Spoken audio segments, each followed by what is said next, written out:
What's good? What's good? What's good? How y'all doing today? You know what it is. It's the next edition of Ring Theories, episode 17. It's me, your host, downtown, Girard Brown. You might have seen me live on the road, New York, a New York Brown for the day. But with that said, I cannot do this alone, man. I got my tag team partner here with me. My man's pots and pans. I'm talking about main event. Jay Lacey. Mid Card Mafia, bring your leader to the stage. What's happening, my man? Yo, I am excited. It's episode 17, bro. I cannot wait to hear everything you experienced over there in New York. But first of all, Yeah. how was your trip, bro? Oh, no, we're not gonna get into the trip, man. Man, if we gonna talk about a rough, like 26 hours, what a time to be alive, man. A blessing and an opportunity. Woke up and started the journey Sunday, 4 a.m. Cool, get ready, get to the airport. We leaving for the airport. I'm getting about to leave Ann Arbor. I'm like, why the tunes playing? Where my phone at? I'm already cutting it close to like, because I'm worried about these. Oh, we gotta arrive 4 hours early. Oh, you won't make it through TSA, all this, that, and the other. I left the phone on the toilet, like next to the toilet. I gotta spin the car back around, come grab the phone, make it to the airport in time. So like we safe, we pull off the airport joint. I'm like, all right, cool. We get to New York. It's pouring raining. 9 a.m. I'm like, cool. Well, this is fun. This is gonna be a day. So it's me. I don't have a hotel room. The show check-in for the media starts at 6 p.m. at the arena, and I have nothing else to do. I've never been in New York City before, so I'm over here trying to figure out what's going on.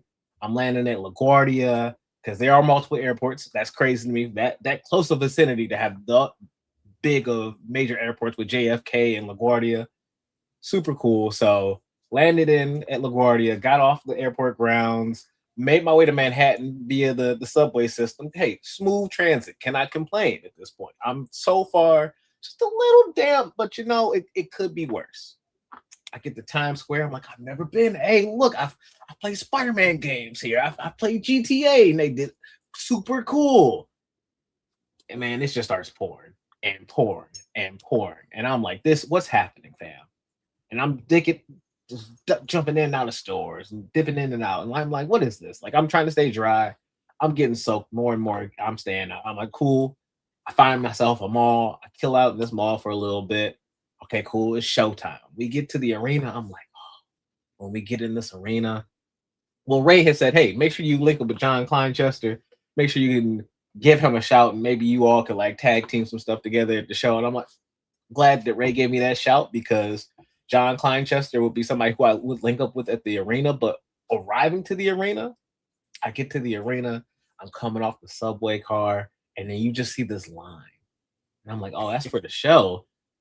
But I'm seeing like the arena in the distance. I'm like, hey, wait a minute now. And I'm following this line. I'm just like, oh, this is really the line for the show. This is actually kind of wild. Like, look at how, and I'm looking at the kids. I'm seeing kids in Darby Allin paint, like not just little boys, but girls as well. Like everybody just at young ages dressed like Darby Allin, having that good vibe. Grown folks dressed like Darby Allin. You saw the people with their suits on, their Burberry scarves, getting the MJF vibe, people with their titles, and the energy was there for the show. Like even in the lineup process, getting to the front, tapping in with Muscle Malcolm and some of the other folks who were there already, checked in for media, got the time to kind of chat with them for a little bit, and then John got there, so him and I linked up and chatted for a second. Then we went on into the show together. Now, that wait to get into the show, awful, because like we got in after 6. Everybody was coming in the gates pretty much the same time. Mm-hmm. And then there was this other just wait to get into the next part of the actual stadium. Man, I had to go to the bathroom so badly. That was a massacre upon my life. I thought I was about to have a real talk with God that day. Like, man, I was running around trying to find Andy. I was like, hey, ma'am, I will pay you $10 to use your bathroom. She's like, I can't help you. I can't. But hey, go try here. Try here. They had me go around the side of the building while this manager was watching. I'm like, hey, okay, at least, yep. When the police come, I'm pointing at you, sir. It was you who told me to do this. It wasn't my idea. I'm from Michigan. I don't even know this place. What you talking about? We get into the arena finally. I put this video up of us going into the escalator. Crazy environment, like super packed. Kind of hard at times to get in, like to move around, but you finally get in, you move around. We got to our seats. You kind of see the setup. The staging was super cool with the scaffolding and everything. Now we're sitting to the left of the stage. So if you're looking and you're standing dead in the ring and you're looking straight ahead, we're right to the left of it. So as that show is going on, we have a straight shot view. We're down in like the 100 section for media and getting tapping with some people who were from Maryland, who were also doing media for the first time for a news station. But like there's this buzz behind the show. Getting into the pre-show, you could feel the buzz and the energy behind it. They were able to merch was flying off the shelves. So like whatever you could grab was you grabbing it at the time. So if you didn't show up and make that your main mission and say, "Oh, hey, I might check out this merch stand a little bit later," your selection might have been rough at the end. So show gets started, pre-show, cool. Mick Foley comes out. There are some miking issues, and at one point, fans started chanting like, "Hey, keep that mic fixed." It was like, kind of tough because like I hear them on their end, they want to hear what he's saying, but also like and have his moment because like that chant can then like throw this man off at a time because this is his first big speaking engagement in how long? But Mick carried that crowd energy throughout that whole pre-show, first appearance and second appearance. So like great time to see Mick Foley to be all elite and hear his voice live on the pre-show. But then pre-show match is great. Hey, the Boom guys, hey, they did their thing again. Okay, let me pause you right there, bro. Y'all still hot. Let me stop you right there, bro. So when Big Boom AJ in the match came out with the Rizzler and everything else like that, remember how I said when I went to Revolution, I was like, okay, I get it. I'm in the atmosphere. You know what it is? I got high on my own supply. So when you're in the building and you get that excitement, it's like, okay, I get it. But watching it live, I was like, I gotta ask Girard this. I mean, was it live like that? Because I mean, for me, it's like coming across the screen, it's like, oh man. I mean, God bless him. I mean, they making he's living his dream. I don't want to sound like a hater because I do sound like I'm coming off as a hater. I'm not that. That's just not for me, right? So for you were live and you probably had the same feelings I have right now back in March. What was the experience for you watching that match? Because I mean, I love Shane Taylor Promotions. They don't. Everybody could perform that was, doing their thing during the match. But for me at home watching, I was like, I'm just rolling my eyes, bro. Here's the thing: I always roll my eyes at the Rizzler and the Big Boom and all. I don't get it. I'm not a TikTok person, so I've never noticed the videos. I've never even. Okay. These people just appeared on AEW television, and I'm being told they're famous. And like, hey, I get it because I'm sure I've been on one side of this where, oh, I know those people, and everybody else been like, who that? And so cool. I show my respect when it's other people's turn to be nerdy and happy. So hey, be nerdy and happy. And that's the thing. When Big Boom AJ and the Rizzler got on screen, and this child was literally being cheered and chanted louder than some of the wrestlers earlier on the pre-show. Oh, he over. Like over. And he wasn't looking at camera. Coco Vito was over too. Camera at the first appearance on camera like that during the match. Homie was looking like straight in the ring, and they were like looking at him. And people were, oh my, I'm like, yo, chill out. What are you on? Like, what's happening? Right. It's a cookie. It's a cookie. What are y'all tripping about? But cool, it's for the live audience, and people really get into it. And by the end of it, here's the thing: I don't think QT respectfully is the as beloved in that act as everybody else is, but they all play their parts and they all play them very well. Yeah. And between the conglomeration part of that and the other side of the tag, I think they all did good. And STP, I hope they get bigger opportunities on Dynamite moving forward because this should be one of those proving grounds to show, hey, look what we can do with a celebrity. We can carry them through this match and have a very entertaining time through this. I thought even some of their stuff on social media leading with the 6-man tag titles of just like having them dressed up with glasses and taking them out to picnics and posing differently with the belts. And I thought STP has done a lot this year to ingratiate themselves to the roster. So I hope they get a big payoff from that in the end. But you had Eddie Kingston and Ortiz come out to play off at the very end. Cool. QT got hurt at the end by falling off of the Tower of Doom spot, so that was sad to see. But of the pre-show, we had that. That was to me the best match of the pre-show live because the Death Riders versus the Ops, it was cool. But hey, and people really do be hating Hook. I'm like, wow, people really can't stand this new song, and people really just can't stand Hook. I'm just like, what's going on? Yeah, I wish he would have kept the old song. That had like that was his thing. You know what I'm saying? Now it's like he's lost that, and he's lost that bit of that aura to him. So we'll see. Hopefully he get it back together. But I'm shocked that you said that he was getting booed in his home city, home state. You know what I mean? Mm-hmm. Like none of that helped him. I'm just reflecting back on some of the Arthur Ashe shows. I'm like, yeah, man, it's different times here. It's different times for sure. But you end off the pre-show with Mick and Renee and MJF coming out to confront them. Low blow and Mick after a promo. Great time and great way to kick off the pay-per-view. And to me, I'm sitting there like, oh, Darby's for sure winning. Because, like, why would you have Mick go out there and say, like, hey, you don't have your big boy pants on, this, that, and the other. Darby's not only here to be a stunt man and to like do what I did, but he's going to do that and beat you and prove you wrong. Like it's like setting the stage for like the triumphant babyface to actually land. And like homie was show a stuntman in that main event. Like respectfully, of course, but really was definitely a stuntman with a shot that we don't get to the main event. That suicide dive at the start. John Clivechester and myself both just jumped. I had to look away from it, like, oof, but kick off the main show. I Quit match. You got Cope and Cage, which Cope getting that singing entrance. Fun to be a part of, fun to hear it, and it was loud. And that's the thing. I had to reach out to y'all in the chat.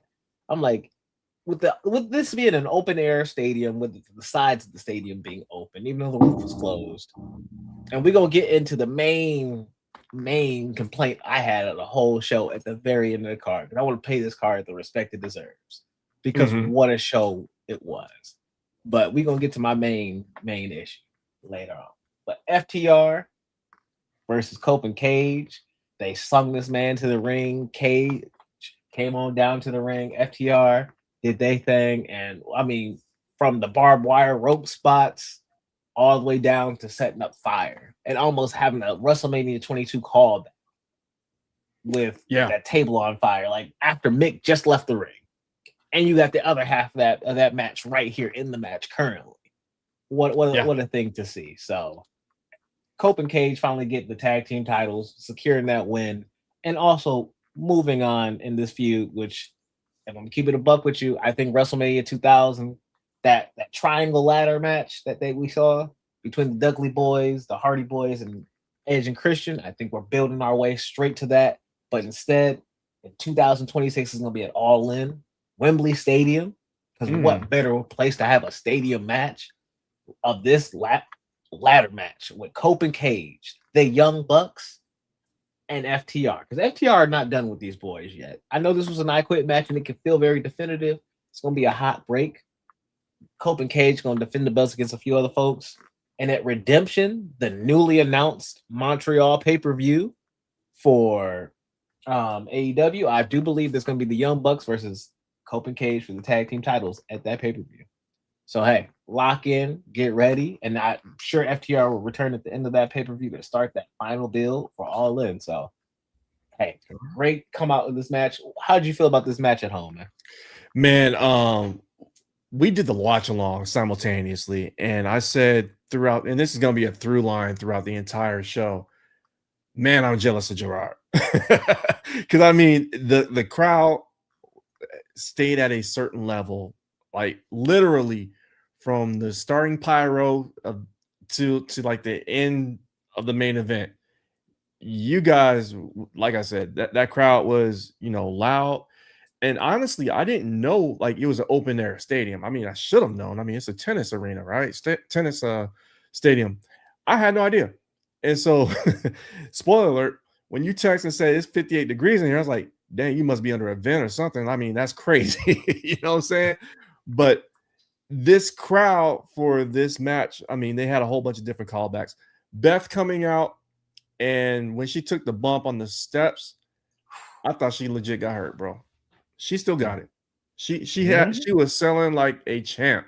I mean, the fiery table. I honestly thought too, and this is the way my wrestling mind works, is when I think it was Dax that had Copeland in the ring, and he said, "I'm gonna make you say I quit" over the mic. I thought that right there when he said I quit, that's they were gonna say, "Hey, look, you said I quit, therefore the match is over." But nah, they kept that thing going for another 4 or 5 minutes, and I'm glad they did because again, the reintroduction of Spike, bringing him into the match, the double submission spot where they had Dax in the sharpshooter and the crossface. Bro, it was good. It was really good. I really enjoyed this match, man. And again, the crowd the crowd really made this show something special. So kudos to y'all in New York. Hey, man. This match was something special and something fun to ride through live. And so was the next match for the International Championship. Konosuke Takeshita versus Kazuchika Okada. Man, a rematch that needed to, in my opinion, pay off after it wasn't a bad match. I just didn't enjoy the finish in the Continental Classic semifinal round of Okada cheating, and it just had a flat finish in their first match, and so it felt like there was room for more. And in my honest opinion, I thought we weren't going to get a clean finish out of this match. I thought we were going to get close to a distraction win and the kick out of Takeshita from the Don Callis family. But man, oh man, did these two put on a classic. And to me, I was worried about Okada, but hey, I'm good. I looked at his chest. I was like, is that like staph or is he good? Like, what's going on with his chest? I couldn't really tell from my angle. It looked like he kind of had like a lump above his, like right under his throat. And so I'm like, what's going on with him? Is he smooth? Phenomenal match, phenomenal angle. You had Takeshita finally beat him, hitting that raging fire, Falcon Arrow, pinning him, having the international title, a standoff between the Don Callis family at the end with some of its members, to only have the proto star himself, Kyle Fletcher, return in a dapper outfit, in my opinion, comes out. Hey, because homie got the drip. I'll give him his credit. Homie got the drip. Oh yeah. But comes out, hugs Takeshita. You think, oh, it's going to be those two together against the Don Callis family, which in my opinion makes sense because Fletcher did ask him, hey, are we working with MJF? We better not be working with MJF. Only to find out that they actually were working with MJF, something that Fletcher didn't want. And it's been multiple deals since Fletcher's been away with MJF. Where does that play off? And where does that come into play for him? Man, you finally had Fletcher turn on Takeshita, the family come back in and get the jump on Takeshita. Where do you think this match takes us in the future, man? Where do you think this whole feud and this whole now new babyface push for Takeshita will take him? Where I don't want it to go is him being thrown into the conglomeration. There's way too many people in the conglomeration already. I think he'll get lost in the shuffle. He doesn't need it. He's his own standalone character. I think he doesn't need it. No offense to the conglomeration, but I just don't think that it does him any good, and it doesn't build the conglomeration up either. It's just another good wrestler on another faction. So I'd rather not have him there temporarily right now to go against the Don Callis family. Okay, cool. It's good to have friends. You know what I mean? So, but the build, I think, to get him versus the Proto Star, Kyle Fletcher, sign me up for it. I just hope we don't get that on a TV match. I want the build to go to like another pay-per-view, so give this one to Forbidden Door or somewhere else down the line, but don't give it to us right away. You can just let that slowly simmer. But yeah, I think going back to the match, I'm glad there was no interference from Don Callis because it was a clean match, a clean finish. We were all, at the watch party, just like, oh, they let them cook. And again, you would think that there would be a dip in the excitement in the crowd, but nah, these two guys delivered. And again, they kept the crowd at a high level. So that just added to the ambiance of the match. So yeah, again, looking forward.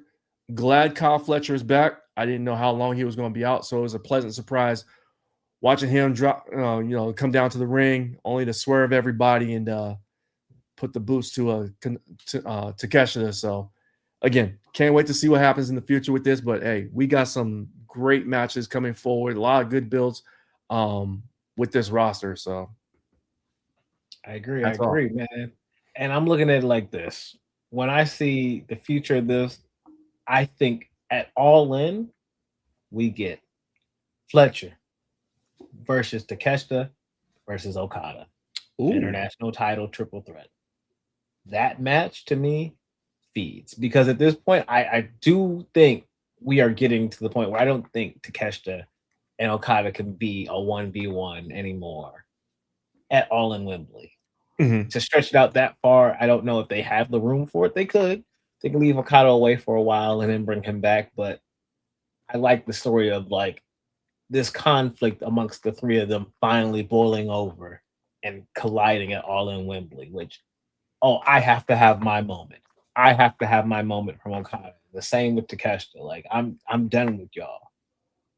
You saw already that little tension when they grabbed the belt of who's going to attack Takeshita first.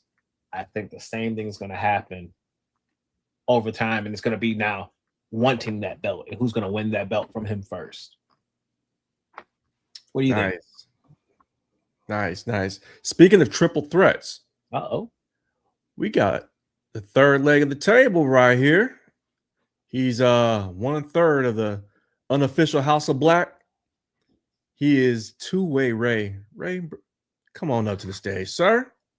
Welcome aboard, my man. How you feeling tonight? What's good? I'm doing well, good brothers. I'm doing good. Well, glad I could join you. Sorry I'm late. You all good, good, man? all good. Can you hear me? 1, 2. Yes, sir. Better late than never, but never late is better.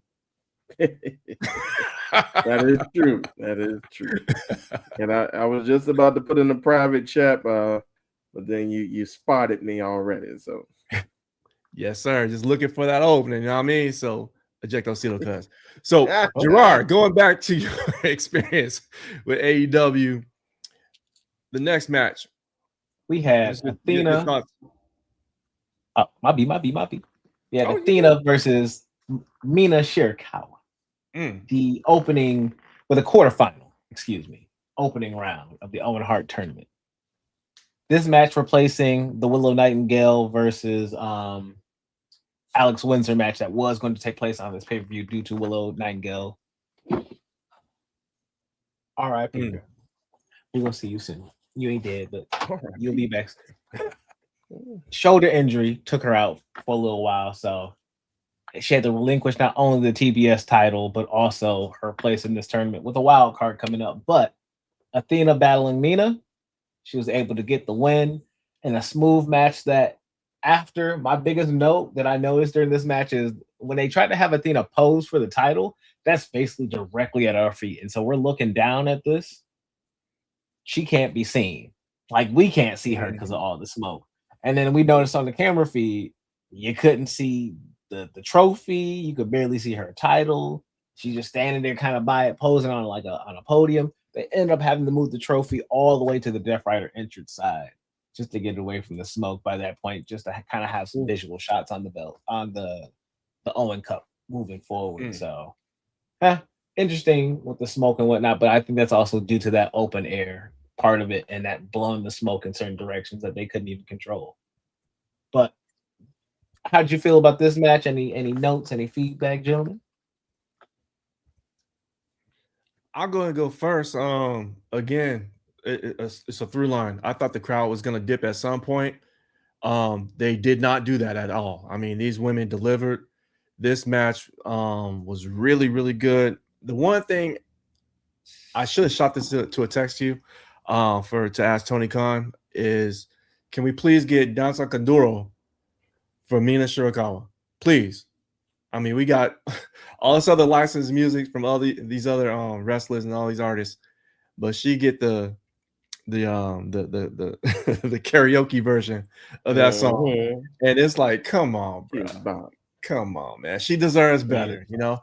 But I thought it was a good match all in all, you know, and I'm glad to see Athena getting getting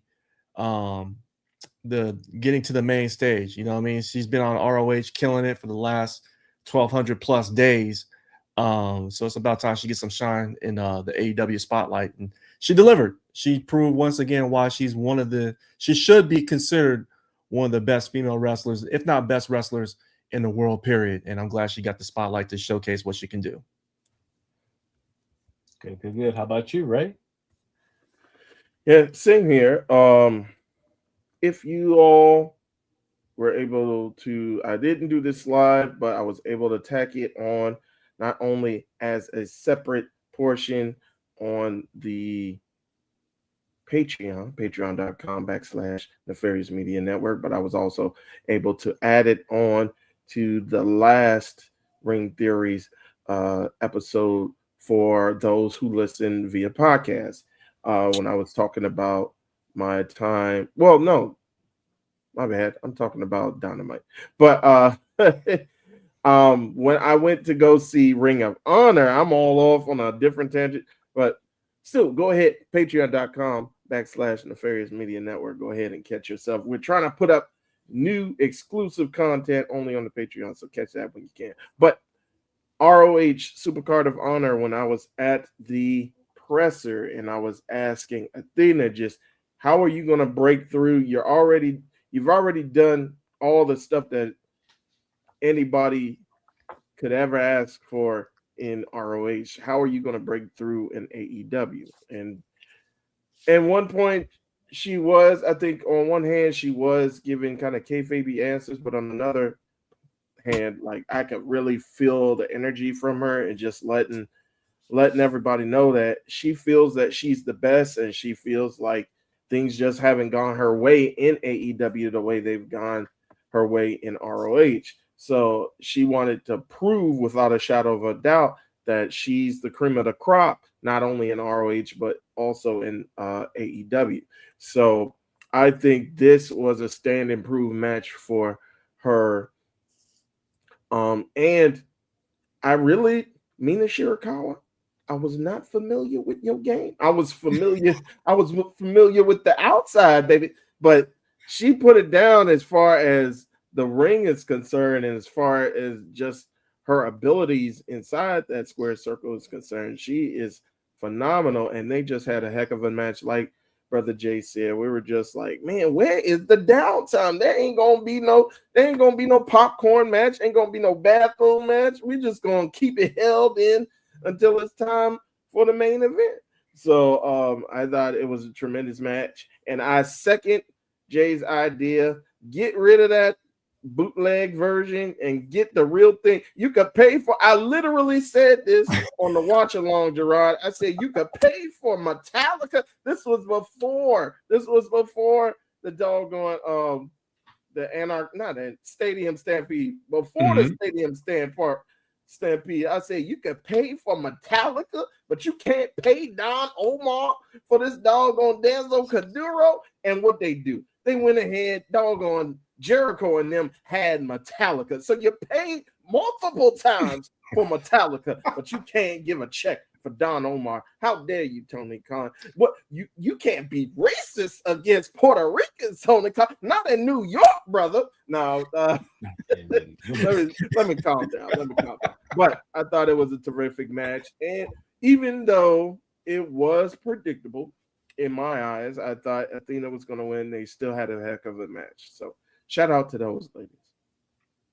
And here's the thing, I don't know anymore. Does Athena win the tournament with Willow out? Ooh. Let's dive onto a point I was going to dive into a little bit later, because we talk about hot girl summers. Willow is now injured.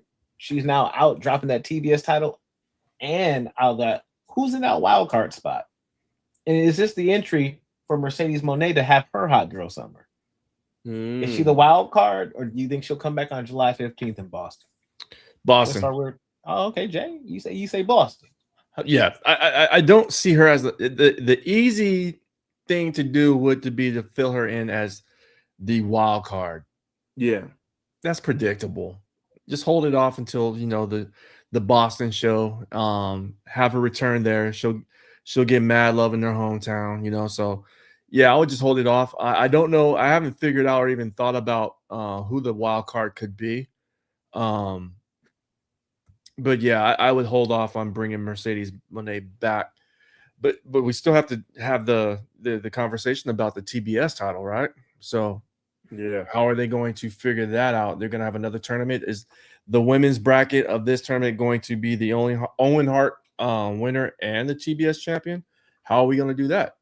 So yeah, so there's some things that need to be figured out. And again, I would wait on the Mercedes, bring her back on July 15th to a hero's welcome in her hometown. Well, I beg to disagree, my brother. I think just because it's predictable doesn't mean it's not a good option, my brother. I think you can slide Mercedes Moné in there. The thing is, does she win the tournament? She won the tournament last year, and she came up short against Toni Storm. And that was the beginning of the end of the downfall of Ultimo Moné.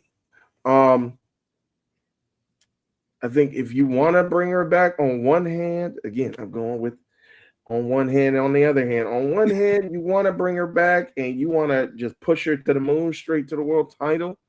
On the other hand, like we mentioned, Athena has just been so consistently great. And as she said in the press conference for Ring of Honor, Supercard of Honor, it's her time. I feel it as well. I believe it's her time. So I think maybe she gets that win back over Moné. And I thought she should have beat Moné last year. Maybe she gets that win back over Moné. Are they on opposite sides of the bracket, or are they on the same side of the bracket? If Moné would enter the tournament, she would be on the opposite side from Athena. That would be the final. So I think that would be a tremendous final too, because they had a great match last year. I think that would be a tremendous final, and I think that would be a big deal for Moné to for Moné to take the fall to Athena. So I think you can put her in the tournament, but it ain't nothing wrong with bringing her back to Boss Town. I mean, it worked the first time that you did it, so I think you could bring her back. Well, let me ask you all this, because I think what's her story if she comes back on the 15th? Because the story, if she comes back in the wild card spot, is she is here to beat Alex Windsor, NW New Japan Strong Women's Champion. She could then face a Persephone, somebody who beat her for the CMLL title, get that win back from a Persephone, to then go all the way to the final to defeat Athena, to defend her last remaining belt, to then say, I'm going no other titles, one singular focus, the World Championship. Toni Storm was right. I had too many belts. I got to go this way now. Is it that? Can that be the story if she comes back from the tournament? What's going to be that other side story if she doesn't come back from the tournament? Where does she land for All In? because that's one of your biggest stars, and we can have multiple women's matches on the All In card. But where is she going to benefit that card the most? Jay. I like your theory. I do like her coming back from the world title and just focused on that and that alone. However, I wouldn't be upset if she came back in the tournament and was able to, win the tournament. I'm just saying I don't think it's going to happen in my opinion. I would like to see someone else get an opportunity to, take one of those spots that's been left empty from a Toni Storm, from a Mercedes Moné, another spot that's been opened up by a Willow, Nightingale with her injury. Someone else to, step in and say, hey, there's other talented women here, and if given the opportunity, this is what I can do. That's what I'm looking for, and that's what I'm hoping for one of the wild card spots in the Owen on the women's bracket. But going to your point, I do think Mercedes Moné does need to just focus on the world title. She doesn't need to go back to the TBS title. I think that story would be a little more interesting, her chase to the world title, because she already had one crack at it, lost. Let's see how she bounces back. Yeah, I think I think you do have a compelling story if she wins it. I think you have an even more compelling story if she comes in as a wild card and loses it, because as you mentioned, the Owen Championship is the only belt that she technically didn't lose, even though it was a tournament belt. She technically hasn't lost it. Imagine if that's the last thing that breaks her, because I think you do need to see some type of contrition from Monet, some type of humility as far as the character is concerned. It was like, all right, I lost the final belt. Maybe that's just the last shred that I need to really go after the main championship. And especially lose to the woman that you felt you were better than and that you defeated last year. I think that would be the final nail in the coffin of Ultimo Monet. And now you see this Phoenix rising from that. And now she's got to work twice as hard to get back into the main women's championship or women's world championship picture. So I think you can tell a story from that way as well. If you bring her back in Boston, I'm not sure.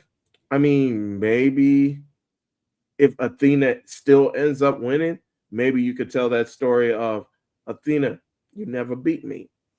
Like, we had, I think, 2 matches in AEW. You lost both times. How about you put your shot on the line put the Owen up on the line for that title shot for All In and prove that you're the best in the world. You talk a big game, Athena, but how about you prove it against the boss, against the CEO, who's been proving it for the last 2 years? So I think you could tell a story like that, still have Athena beat her, and then again, you'll see it like a redemption arc for Mercedes Moné, one that we haven't really got with Roman Reigns, which I'm sure we're gonna get into a little bit later on.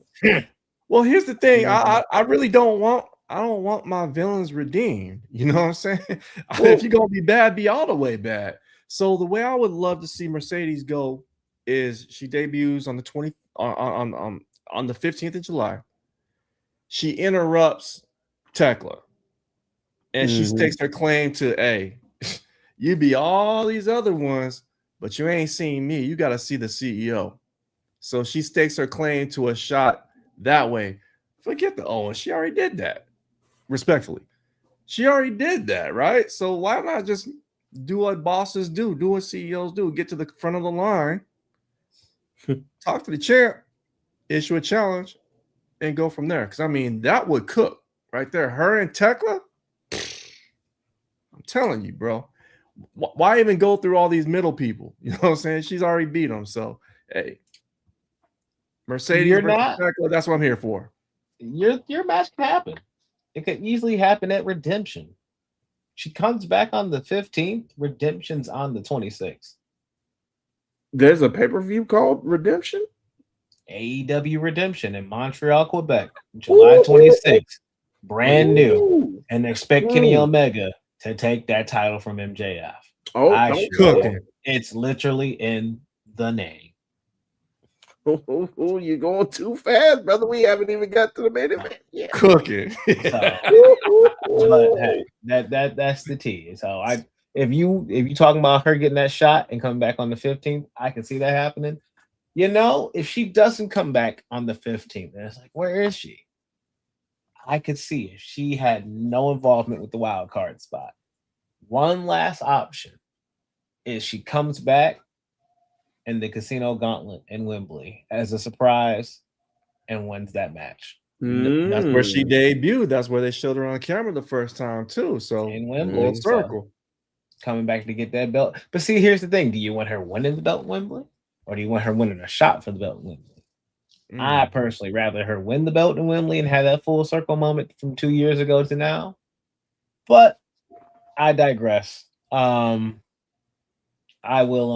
will have to see where that goes in the future. And so thanks for just coming down this track with me for the Owen and for the future. Because I was just very curious. I didn't know where we were gonna go with this. But with that said, Swerve versus Bandito for the quarterfinal round of the men's Owen Hart Cup tournament. Damn. Man, what a match, what a match. And I had to look over at John and be like, hey man, doesn't it seem kind of quiet in here? And I know that they had a couple segments on TV that kind of felt quiet. So like, what is it? Is it the match? What's going on? And then Swerve said, no. I hear you over there, brother. Let me stand up on this man's shoulders and let me let you know what it is. Stood up on Bandito's shoulders and said, sir, I see you. Head kick. House call. Crowd lifted up from that head kick on. What the energy just rose to another degree. Yeah, we had to come down for a second, almost like a roller coaster. You got that easy part of the roller coaster right before you shoot back up for another boost of adrenaline. Swerve versus Bandito was that. What a great match. And here's the thing, I anticipated an attack after the match because Swerve would go on to be able to defeat Bandito after Bandito's back and shoulders kind of gave a great little Caesar style job that was Brian Daniel-esque or Danielson-esque, if you will. But Swerve picking up the win, advancing in the tournament. We had just this past Wednesday, Brody King advancing in that side of the bracket. Now you're gonna see a Swerve Strickland versus Brody King. Something that if you checked out the Head Cannon Grabs and Theory video about the Owen Hart Cup tournament, you already knew this. Everything for the men's bracket, I already told y'all. Everything's happened exactly as it happened in the video. So hey, check that video out. I mean, Willow, I couldn't predict you was gonna get hurt, man. Now come on, Yeah, predict that, man. But check it out. I still think the women's bracket got a lot of facts in there, so check it out. But with that said, how did y'all feel about watching this at live from home? Did y'all notice that dip from the audience at the beginning? And did you all, or was it just none of that? And was it just straight gas for you all? Ray, how about you, man? Well, I'm gonna go with the former. And Jay mentioned this.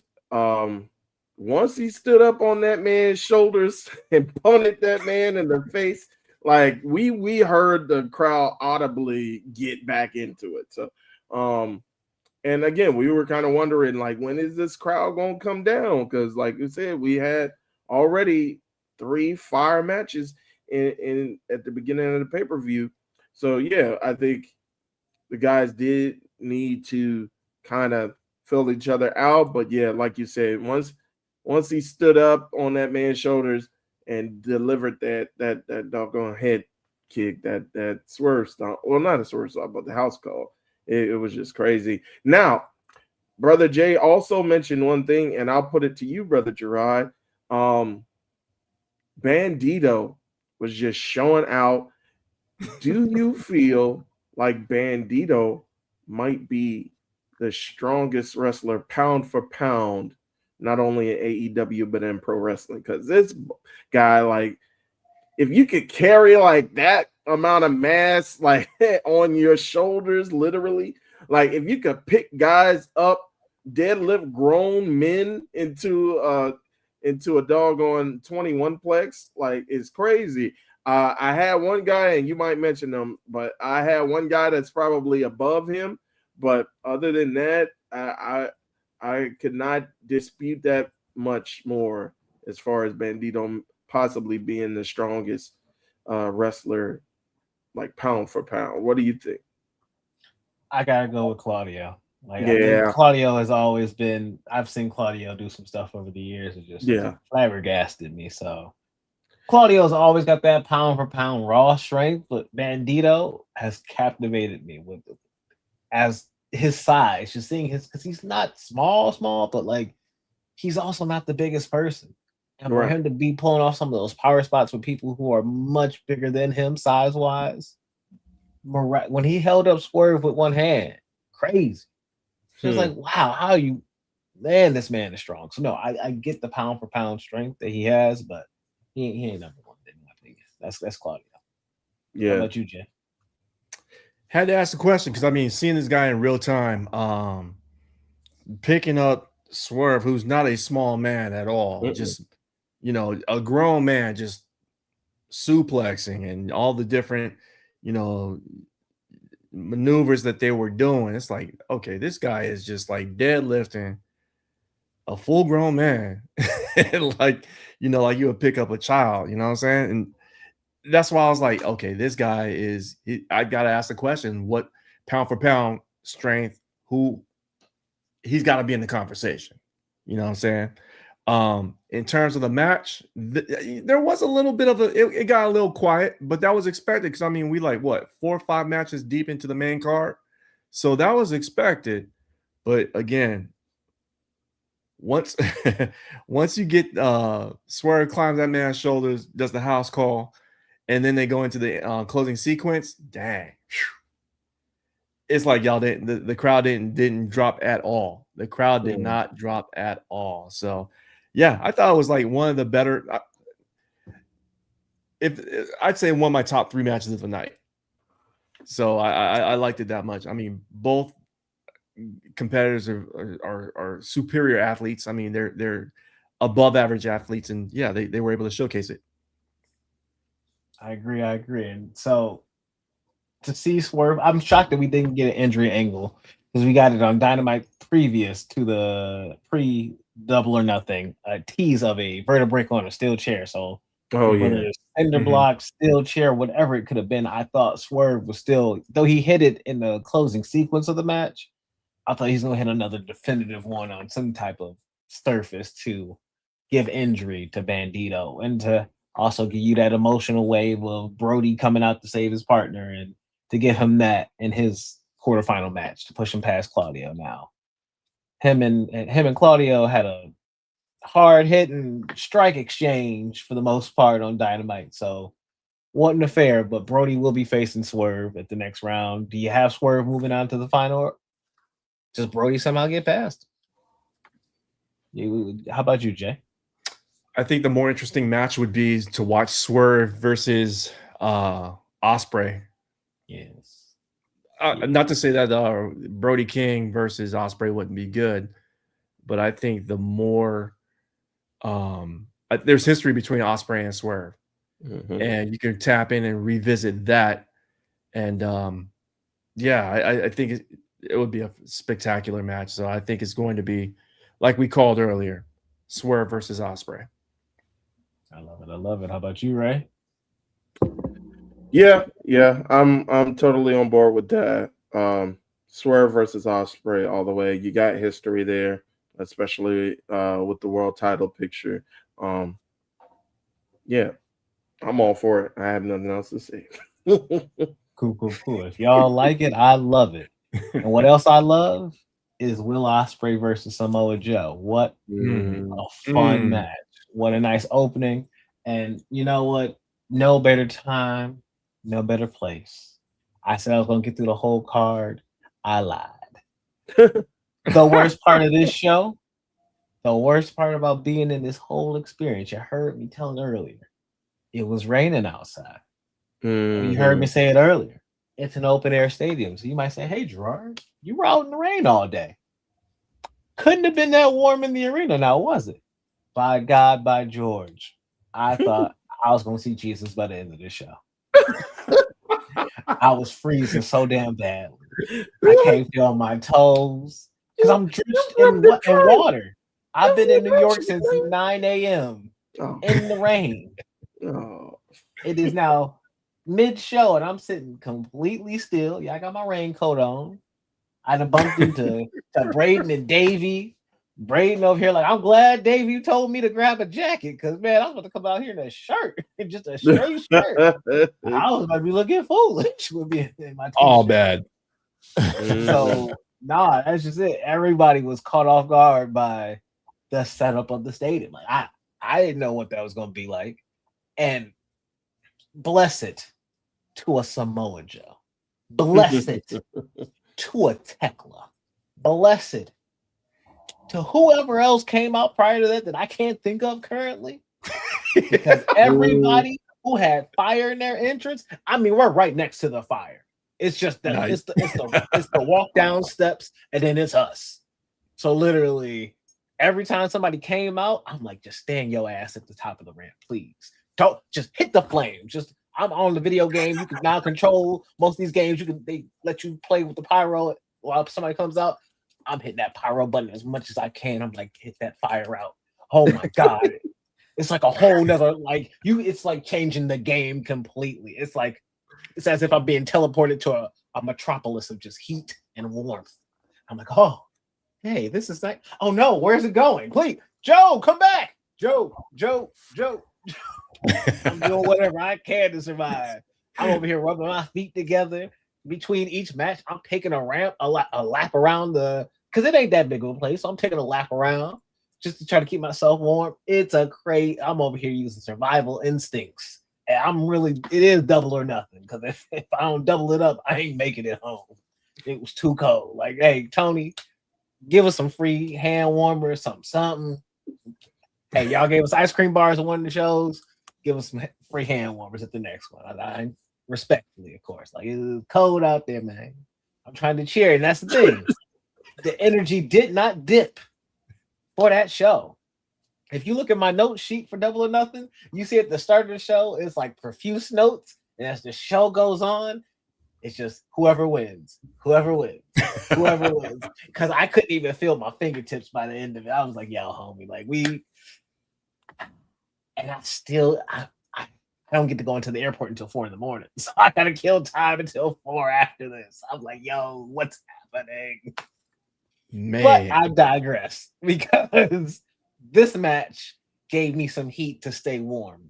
So you had the opening of a Will Ospreay with that Oz cutter out of nowhere, trying to show that elevated aggression. And I'm like, is Samoa Joe really going to tap to this man with this armbar finish that he is trying to? The death ground or whatever, the death bell, whatever this armbar is supposed to be called. What are we doing with this? Is he actually going to tap Joe? And the fact that it was with 2 hidden blades, I ain't mad at it.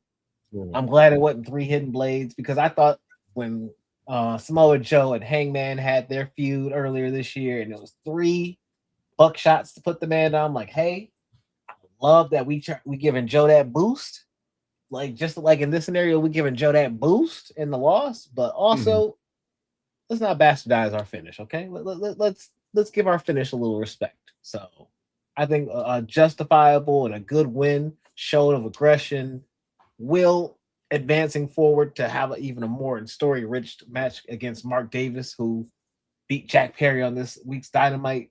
Gentlemen, how do you feel about the Samoa Joe match and then his match moving forward in the tournament against Mark Davis?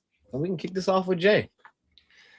Man, I mean, after the Swerve match, going right into this one, and for Will Ospreay for the second pay-per-view to have the hot start again, he should start every match like this. I mean, it kept everybody awake, and it kept everybody at such a high level. And Samoa Joe, I mean, that's one of my favorite wrestlers. Him going toe-to-toe with him and, with Ospreay coming out on top with the victory, wasn't surprised. I mean, we like I said, we both have Ospreay, Swerve in the final. So how you gotta go through Samoa Joe, So, but it was a good match. It was a really good match.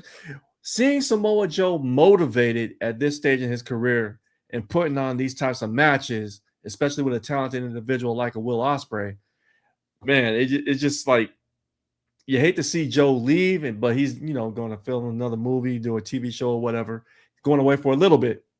But you got to really appreciate the talent that this man is, because his career is going to be over sooner than anything, really. So just appreciating this man and what he's been able to do at the same level, So hats off to him. And I really enjoyed the match. Right.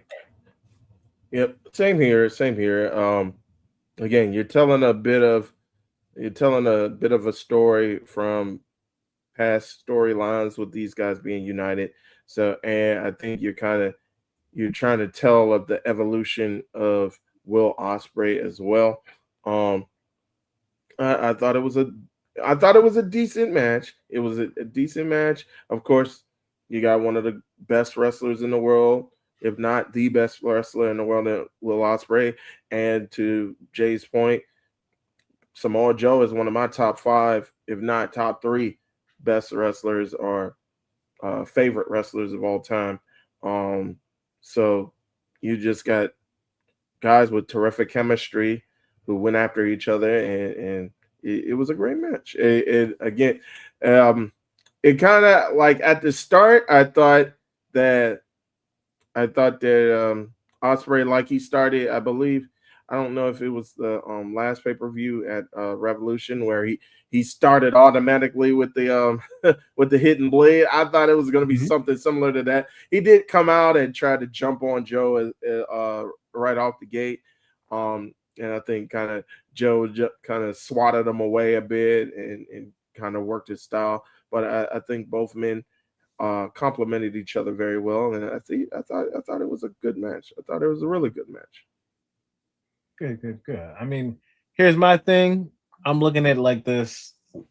Joe, I wish, and to reflect off your point, Jay, I'm getting angrier and angrier looking at his AEW run. Like, damn, if he can do this at this age, if they would have just gave the man a little rest and a little space, what could he have been doing in WWE, man? What could we have had in WWE? Like why? Joe should have had such a better run in WWE and given so much more respect and an opportunity to be a main eventer. Because if you could see him doing this at this age, a 2-time AEW world champion, that's remarkable. Like, him winning that second one caught me off guard, and I was like, you know what? You can now say he ain't a one-hit wonder. To be a one-hit wonder, hey, I'll gladly take a one hit over having nothing. But to be now a 2-hit, hey, now it's proven. It's not just in TNA, it wasn't just in ROH, also in AEW. So I wish he would have got that WWE respect, but he on his way to get that number 1 to become that one-hit wonder. So I think he's gonna get that hit in Wembley. So what a place to be. Well, I mean, they started out good with Samoa Joe when he signed with NXT. He first of all kept his name.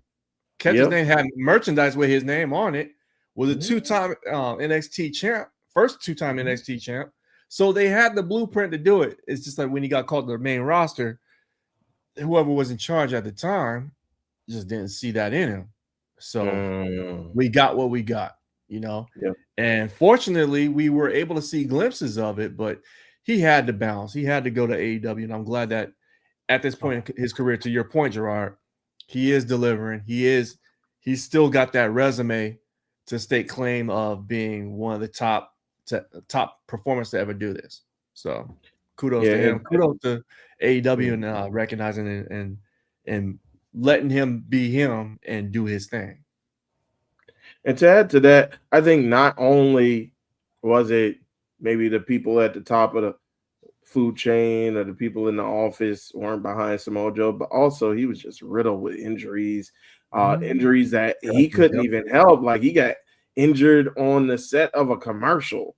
So I think that was a string of bad luck as well. And then he got fired and then brought back 3 weeks later, which was crazy. So I think it was just a string of bad luck alongside we just don't see him as being the face of the company as well. But I'm glad he's getting his flowers. I'm glad he became a 2-time AEW champ. I'm glad he's making money outside of wrestling, and he's doing the whole thing with the acting with Twisted Metal, and he's doing things. I don't know if he's consistently streaming, but I do know that he has like video game setups and stuff like that. So I think I'm glad that he's kind of diversifying and knowing that the end of his career is much closer than the beginning of his career was. So I'm glad that, and like you mentioned earlier as well, Girard, I'm glad that he's able to go ahead and if he needs to take the defeats, because I think he's good for it. I think win or lose, Joe's always going to get the crowd behind him shouting, "Joe's going to kill you." Like he's always going to have the people on his side, regardless of whether he wins or loses. So, yeah, kudos to Samoa Joe. He doesn't get enough love. I know he does get quite a bit of love, but I don't think he gets enough love for how extremely good he is. So, and shout out to Will Ospreay too. Like I think you are, again, just because it's predictable doesn't mean it's bad. We know. And that's gonna be the theme for the night. I love my themes. If you guys watch me on watch my episodes on Collision Course and JB on there too. If you watch my episodes on Collision Course, I always got a theme. I think the theme for tonight is just because it's predictable does not mean it's bad. Everybody could see it coming from a mile away. Will Ospreay is gonna end up in that world title picture. Come all in Wembley, and he's been talking about it, and he talked about it in the post-show press conference as well. He's been dreaming about it since he was a kid, and his schoolmates always talk about playing football in that stadium as well. So I think it's just destiny, man. It's destiny coming to a head. So I feel as though not only does he deserve it, but he's been earned it, and I would love to see him become a world champion. But I know we got some steps to go in between before we get to Wembley. So, well, on the way to Wembley, we got the women's world title, and so in a 4-way match, you had Tekla defending against Jamie Hayter, Hikaru Shida, and Chris Statlander, and so. With that, Tekla saving the lives of one Girard Downtown Brown with her entrance and Fire, giving me life going in, and also then defending her belt against these 3 women. With the story seeing Chris Statlander and Karushita fall out and then fall into their lights out match that just happened in the Collision this past Wednesday. Jamie Hayter still failing in this attempt as well. I think, like we've all said, hey, her time is with the Brawling Birds at Wembley for those tag titles. So, in due time. But with that said, Tekla, a showcase, still in, like, her energy live just speaks, whether it's at the press conference or even at the show. Like, her charisma, everything she was able to pull off in this fatal 4-way match. She is a great champion, and I was going to ask earlier, but I don't even want to put it into the air because genuinely, I want Tekla to go all the way to Wembley with this belt. But could we see a situation like a Kurt Angle from 2000 where the man held the belt, beat The Rock, held it for a nice long time period during the 2000s, but then No Mercy or No Way Out right before WrestleMania, Kurt slipped on a banana peel. Rock bottom. Lost that title. Rock went on to face Austin. That could have been Kurt. But nah, he slipped on that banana peel. So, in that same regard, is Tekla going to be the person to get to that? Is she going to make it there? Or by some slim chance, At Redemption, Mercedes Moné gets the world title off of her.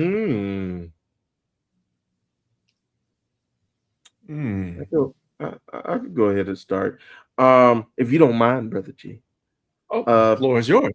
Thank you, sir. Thank you. I just don't see it, man. If she's going to lose, she's got to lose to a babyface. And you clearly said, Brother Girard, you feel that you feel like Mercedes is the villain and that she's got to keep her spots. If you want to tell the redemption story at Redemption and turn Monet into a babyface, then maybe you could go ahead with that. But I feel as though other than Monet, I don't see anybody else like in the good guy category that can really stop the shine of Tekla right now. I think you gotta build her, especially with the Sisters of Sin by her side. Like, I don't know how she could slip on a banana peel with them by her side. And she talked about it.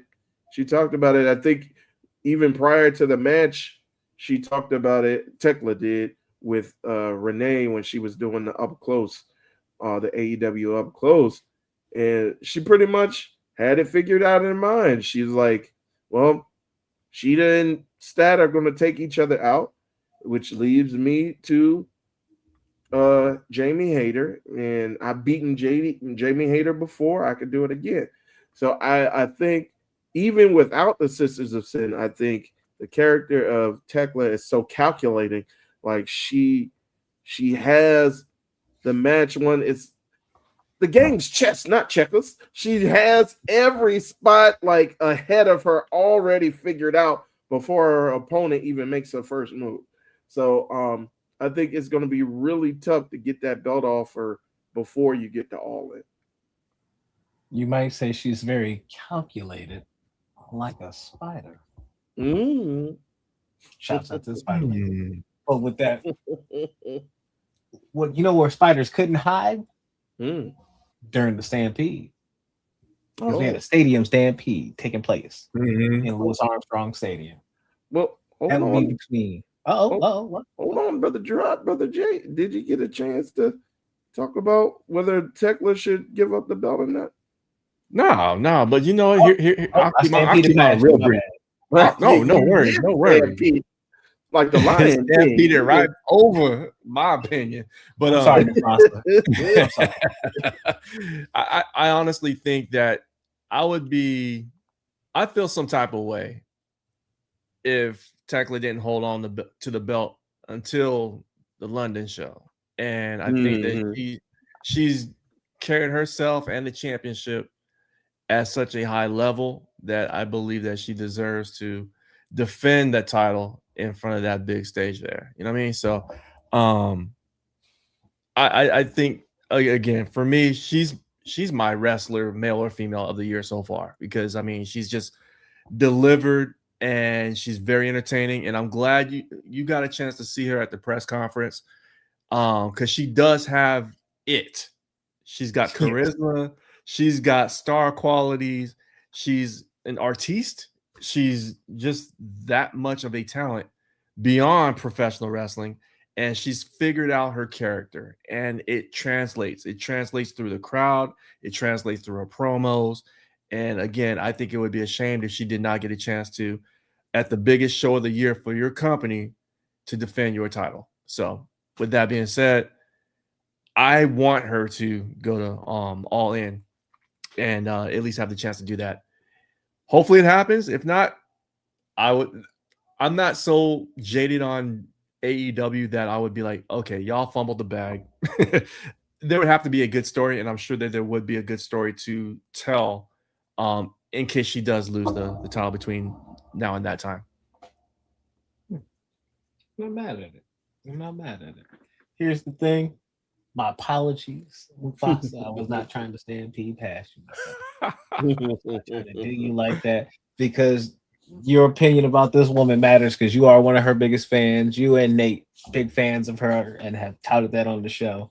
And yeah, you are correct. Her charisma is something to behold. And during the press conference, they stated, "Oh, how do you feel about being the next Luna Fashawn?" And she was like, "Oh, I mean, I'm grateful to be the reincarnation of somebody else." I'm like, "Ah, the reincarnation. Okay, I see you, girl, with your terminologies and whatnot. You can't even follow what you said. You got something else to add to it." Like, I love her energy and the way she walks around. I'm not trying to get us flagged, but her with the stupid bees. She came into the press conference like, "Hey, what up, y'all stupid bees?" I'm like, "Hey, I thought I was stupid bees. Yeah, okay." She said, "Gender neutral. It don't matter who I'm calling it to." Yeah, right. Anybody can get it. Right. And just like, absolutely anybody could get it. Just like anybody could get it in that Stadium Stampede match. There we go. There it is. You had the Demand. You have Bishop Khan, Ricochet, and Toa Leona. The dogs, Clark Connors and David Finlay, which, hey, shouts out to Clark Connors. And that sounds like such a weird shout out to say, but shouts out to Clark Connors because I remember when Clark Connors was in that Fatal 4-Way match and he was added in there. I don't forget who fell out due to injury or whatever went down, but Clark Connors took one of the Fatal 4-Way spots at the first Forbidden Door for the International Championship or the Mid-Atlantic Championship back then, whatever it was called. And it was like him, Miro, Aleister Black, and then or Malachi Black at the time, and I was like, Clark Connors, what? And then Pac, and I'm like, the hell is Clark? Who is Clark Connors? Like, Right. who is this guy? And then like you still see this man doing his thing, not only with the War Dogs in Japan, but coming over here. Shouts out to Clark.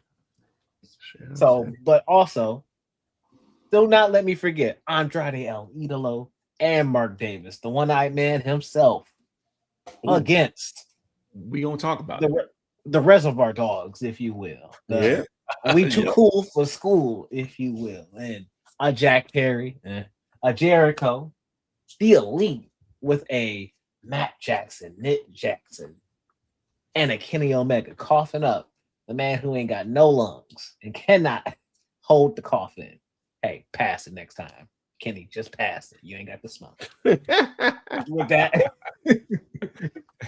And then finally, beyond baby lungs. But it was hilarious to see him coughing up during that. Right. And then you had the Hurt Syndicate, Bobby Lashley, Shelton Benjamin. A great affair, a fun match. You can see people in the stadium running to see the next spot because they see, hey, they're setting up for something over here. I just happened to be kind of out of my seat, using the bathroom real quick, came out, saw the video package. I'm at the middle of the arena, of the stadium, and I looked to the side, I'm like, oh, they taping this off? I'm short and little. Weave my way between the crowd, found myself a new spot to watch the show so I could see the ring and everything, and then just waited for Clark Connors and them to come up the rampway because when they got into the concession area, I'm literally right on the other side of the wall of people. I'm like right there watching that show live. If you saw my live feed on Instagram, I had a nice little clip recorded of the fight going on and my little viewpoint of it all. Funny, miraculous, having these spots like a Leo Rush reuniting with Bobby Lashley. Even though Leo Rush is not the same, his character, I think, added on to the whole match and giving him some spots, some shine. Getting those moments with Andrade where he's taking the pictures with the girls, and then all of a sudden, that ain't no girl. That's Luchasaurus. Even got and like Luchasaurus, getting to see him leave the arena, like with his one arm after he got away with that, like a fun. And at this point, we're so deep into the show. Once again, it's only getting colder. Girard Brown is questioning if he needs to start trying to type out a will on his phone, pass his game systems and belts away to his friends so he can be on with his life and pass on in peace. But you know what? This match gave us some heat, gave us some fun, and genuinely, I know it's 30 minutes, felt like 15 to me. This was a fun showcase match to watch live. All the boys, the table spots, everything timed out. And to see Jericho doing his thing.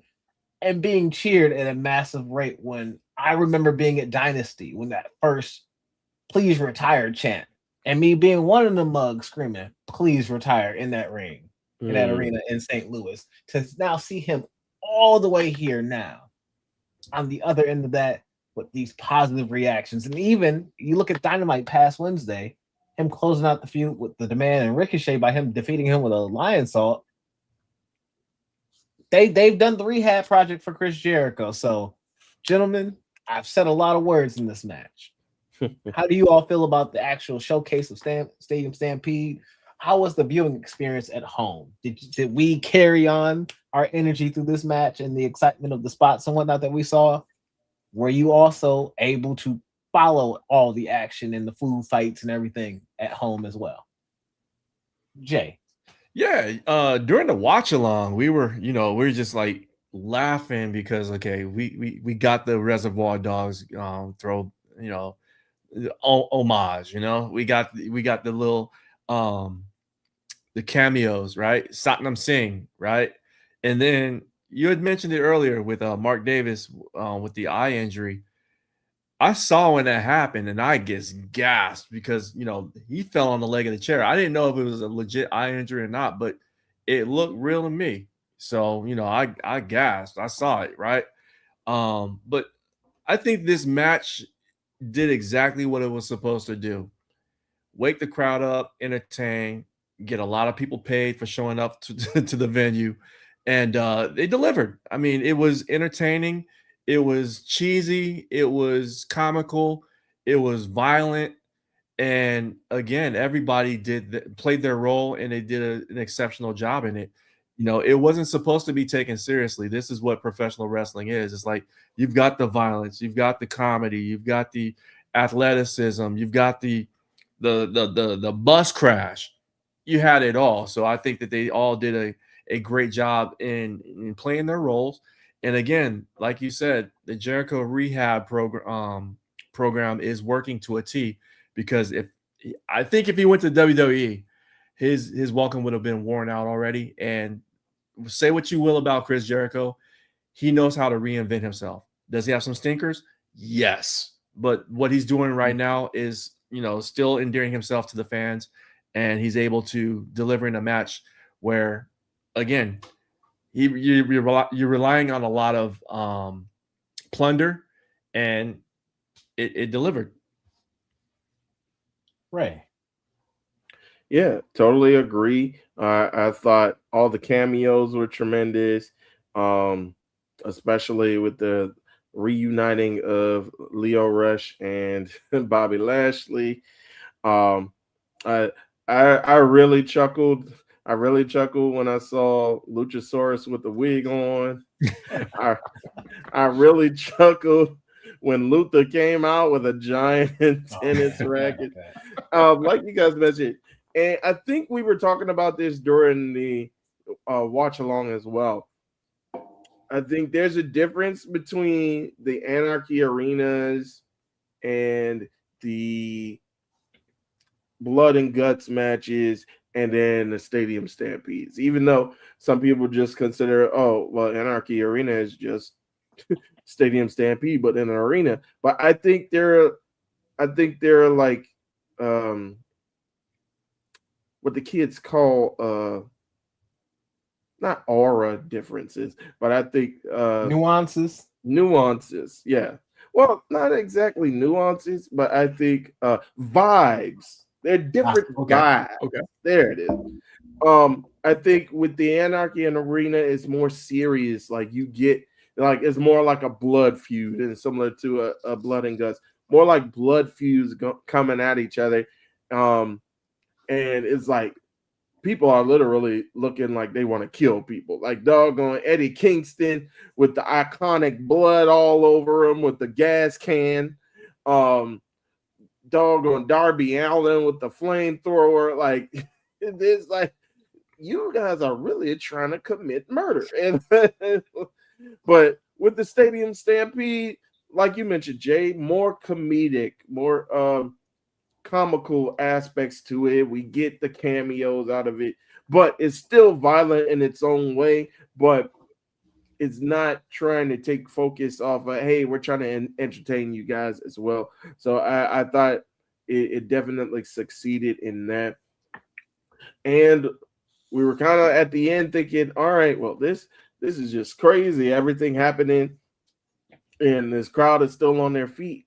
Is it going to be enough energy for the main event? And I think we'll get that question asked. But before we get into the main event of this particular event and the particular review, Brother Girard, I think we all know there's one main eventer who's remaining backstage who would like to come to the forefront, my brother. Come on. Bring him on. Okay. Well, without any further ado, let's go ahead and bring on Brother Chris Ely, the good doctor. What's going on, Brother Chris? Chilling, man. Had a couple Friday Zooms I had to be on before I got here. But yeah, I've heard the last of what you said, and yeah, this was probably my favorite match on the card. Only because I knew it was gonna be good. Like I heard my homies Bruce Lord and John Pollock not that excited about this match. The Jericho, I knew it was gonna be great. I just didn't know how they were gonna do it, you know. And that entrance that those guys, that's probably the greatest wrestling entrance I ever saw. You know, I've been impressed. I've been thinking about this for the last like week or so. You know, and I like Shawn Michaels WrestleMania 12 entrance. You know, I always love when the bands play wrestlers out to the ring, like when Living Color played CM Punk, and stuff like that. This was the best I've ever seen. I gotta say that. I don't think it's recency bias. This AEW pay-per-view might have been the greatest pay-per-view I ever saw, you know. Just like and the good thing of like, and now that we work press for these events, it's good to go to a show where it doesn't feel like work, you know. Like if I was in Girard's spot, and because I actually did have a little bit of FOMO because I was seriously considering going to New York for this event, but I was like, oh, they're going to be in San Jose, so I'll just wait for that one. And yeah, just be the arena was so alive, like you felt like when we were doing the watch along, it was palpable. You felt it at home. The arena was beautiful.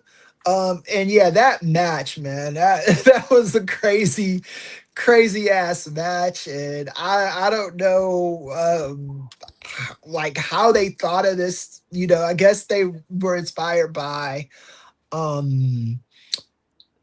what's it called, Reservoir Dogs, and I thought I saw a little bit of what's the movie with James McAvoy and Morgan Freeman where they got the guns and doing all that shit. Wanted. I thought I saw I thought I saw a little bit of that, and they came up, it was like initially when you see it, it might come across as goofy, but like when you sit with it and then you watch the entrance, because it's on YouTube. I've watched that thing 1,000 times, and it really was a cool visual, cool aesthetic before the match. And then everyone did their thing in the match. Like everybody, there was no losers in that match. You know, seeing Leo Rush come out there, seeing seeing the chemistry.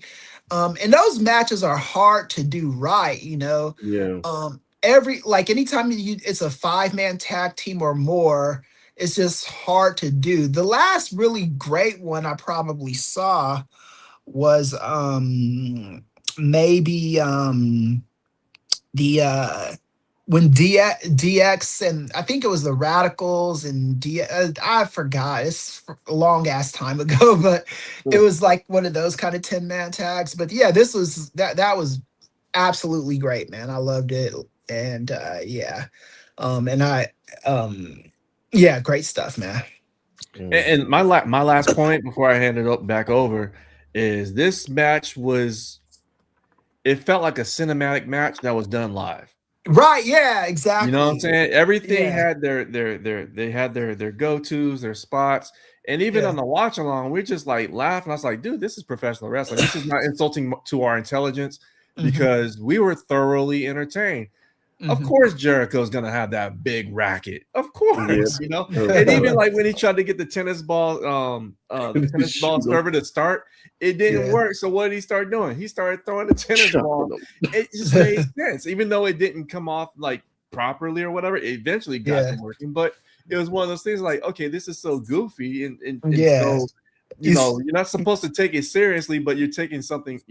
I don't know. I really enjoyed it. Yeah. I didn't feel my intelligence wasn't insulted, so I wasn't offended. And again, it was just a good time. And like Chris said, if this was his favorite match, I can't fault him for that because it was that entertaining. Yeah, and you got to add the lib too. And I think Jericho's always been great at that. Thinking on the fly when if something's about to go awry or something does go awry, just thinking of something, and he was great, man.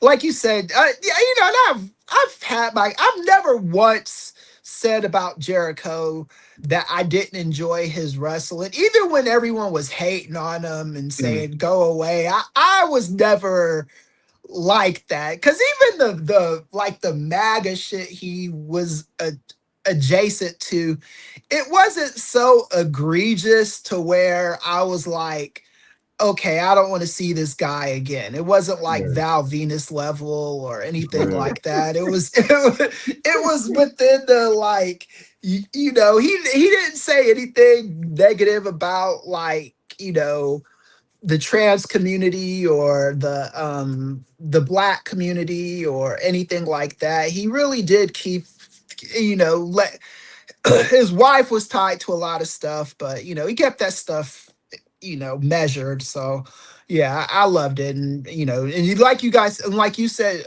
Jarek, about him going to WWE, if he went to WWE, he'd be cool for a month and he'd be jobbing by now. And 100%. They would treat him like they did Kurt Angle when he got back there, you know. So he made the right decision to stay where he was at. Yeah, I'm flabbergasted at how good things are, and being there live to catch Stadium Stampede and his reaction from the crowd. Flabbergasted, because by the end of it, man, I'm sorry, you weren't on that camp. I was for sure one of the first people in that camp. And I'm a big Jericho fan. I was sad to see him leave in 05. Happy to see him come back in 07. Happy when he did all the stuff in WWE. Happy when he went to New Japan and did things with Kenny. Happy when they asked him for AEW. Loved him being here at the beginning. But between him and his wife and their political issues and how that made live and comes up on their podcast, this, that, and the other, between the fact that there was a whole story with Kaylee Ray and him coming out, and a whole story that really never got any resolution, and yet Jericho in the face of all that stuff coming out was doubling and tripling down, to me, in the same fashion that Vince was doubling and tripling down. I ain't trying to put him in the same camp, but we saw Vince double down when, hey, I'm just gonna go out on TV and have a weird segment on SmackDown randomly in July. It's my show. Like, cool. Yeah, it ain't Jericho's show, but like there's a lot of unresolved stuff there that time, I guess, heals all wounds, even though there's still no resolution to some of those things, and people have just moved on. Kaylee Ray's having a child currently and not wrestling anywhere. And is the Kaylee stuff, that's with the wrestler that was there, right? Is that what you're talking about? Yeah. Well, I think what happened with that is I I do believe there might have been something germinate from that. I think what happened was a lot of fans put way too much extra on it, right? Like they were already calling him a predator, monikers that he didn't really earn at the moment, like it's one thing to like have measured criticisms of the guy, but like he wasn't. I don't think he was at the level of what's the brother's name? The doing the Prince shit. The Velveteen Yeah, Dream. yeah. I don't think it. Yeah, I don't think it was as egregious as that. But yeah, I feel what you're saying. I definitely do. So, but here's the thing: he went away for some time. Mm-hmm. Yes, certain situations were never resolved, but time has healed those wounds, and for the Right, fans, the time was enough because he is coming back, and it's not just we brought him back in Canada. It's not just this, that, and the other. He's hitting, and he's delivering for markets. Yeah, you can say he's from New York, he lived in New York. I don't think that at this point. I think that he has just ingratiated himself to the AEW audience, and I think that some of that also is loyalty.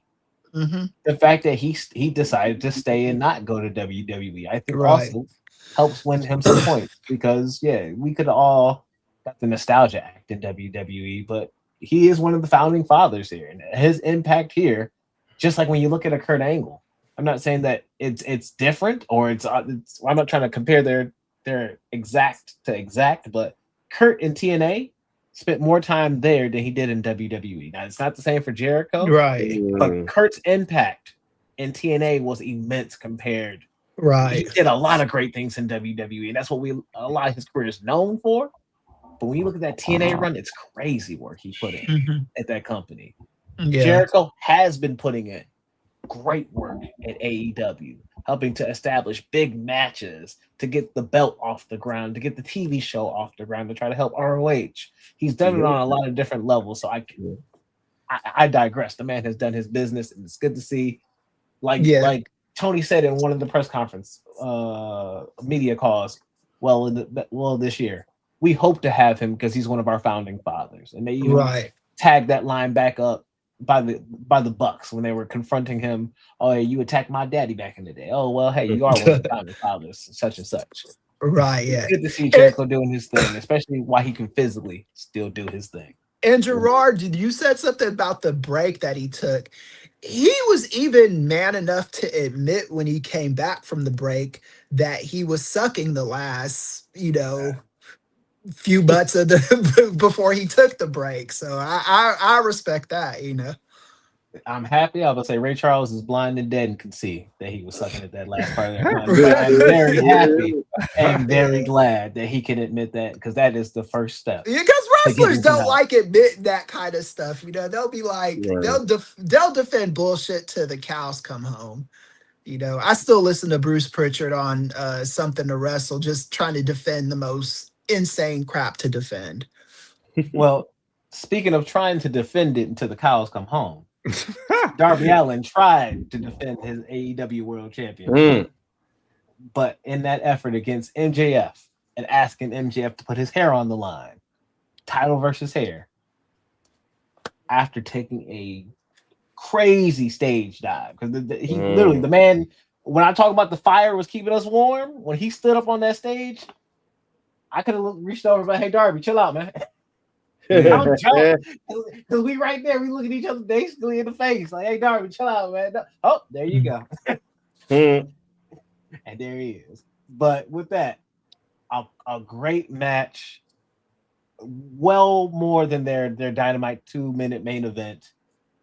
These two put on a clinic around the ring. Darby Allin taking one of the scariest freaking suicide dives I've ever seen. Just me and John Kleinchester are literally just scrunched up in our seats, leaning back, trying to get away from it. Like it's about to hurt us because the way he landed on his neck. And like from that point forward, I'm like, yo, are you good? Darby, can you just chill out a little bit?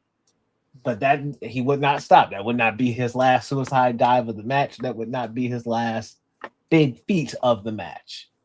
But after doing a coffin drop off the stage, the scaffolding, getting MJF back into the ring, hitting one more coffin drop, or attempting to hit that one more coffin drop.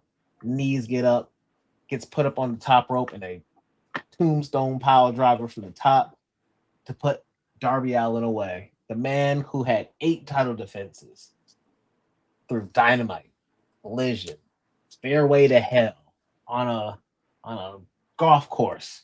This man was defending the belt everywhere. Finally lost it. Sadly. R.I.P.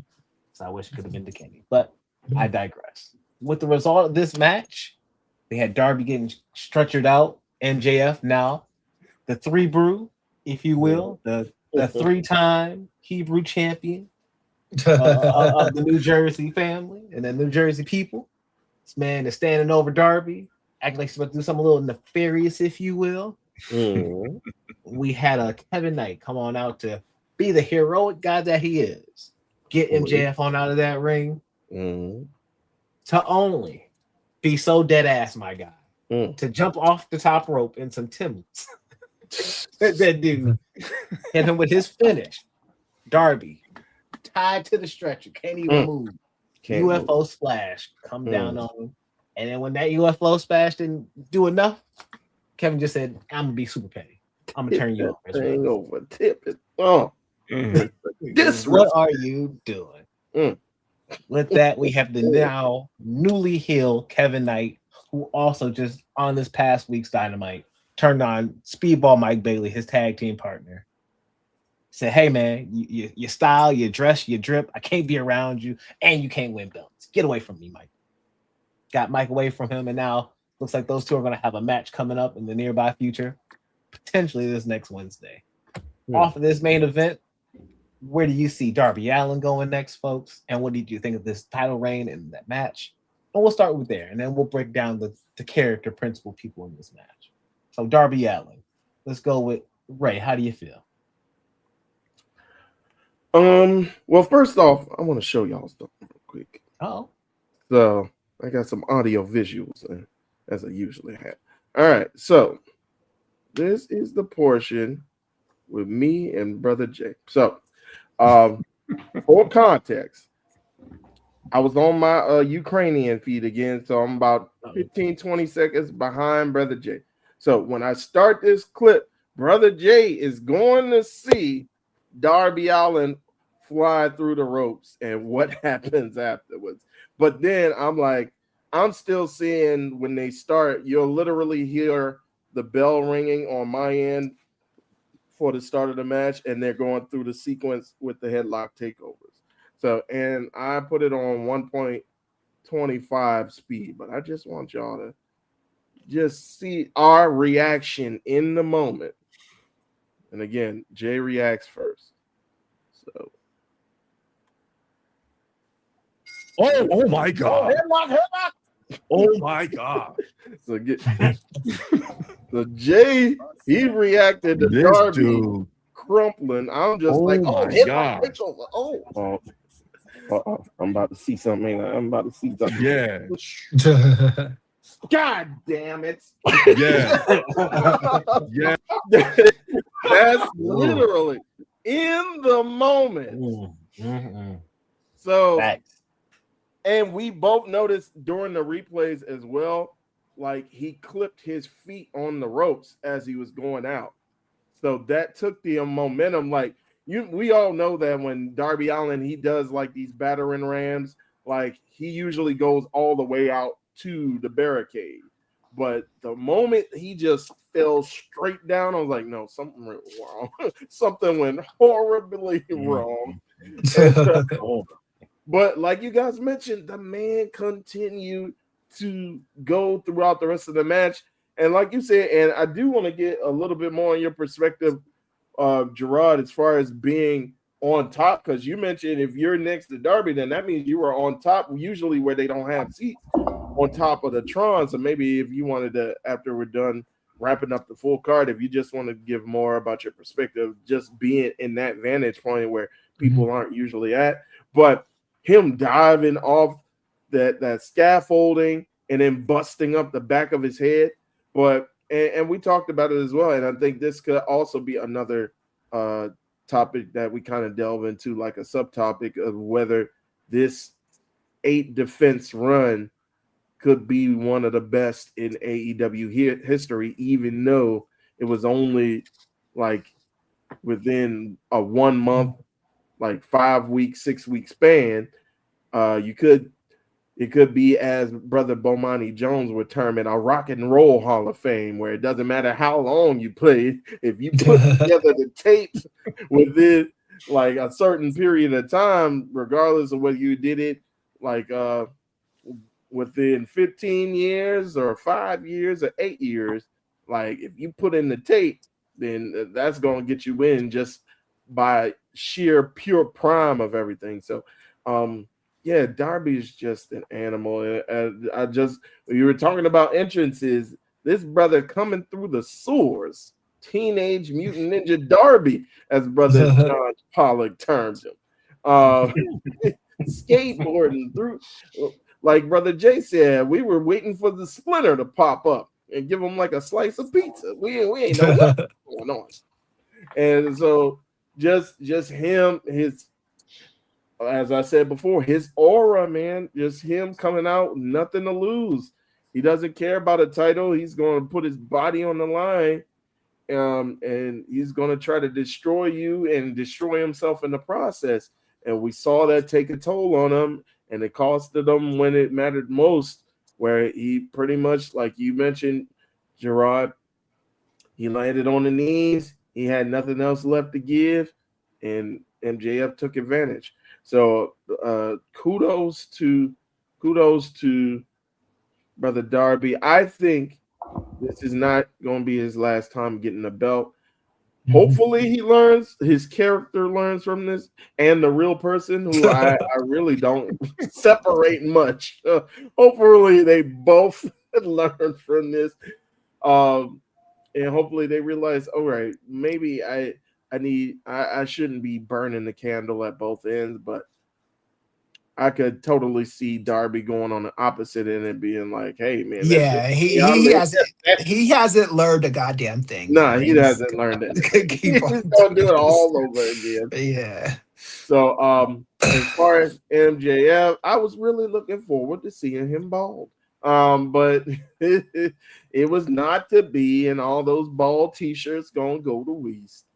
Yeah. It's coming, man. I think so. As me and Jay discussed, now you can exchange those bald T-shirts for the 3 Brew Hammer shirts on sale now. And I think I was telling Jay this too.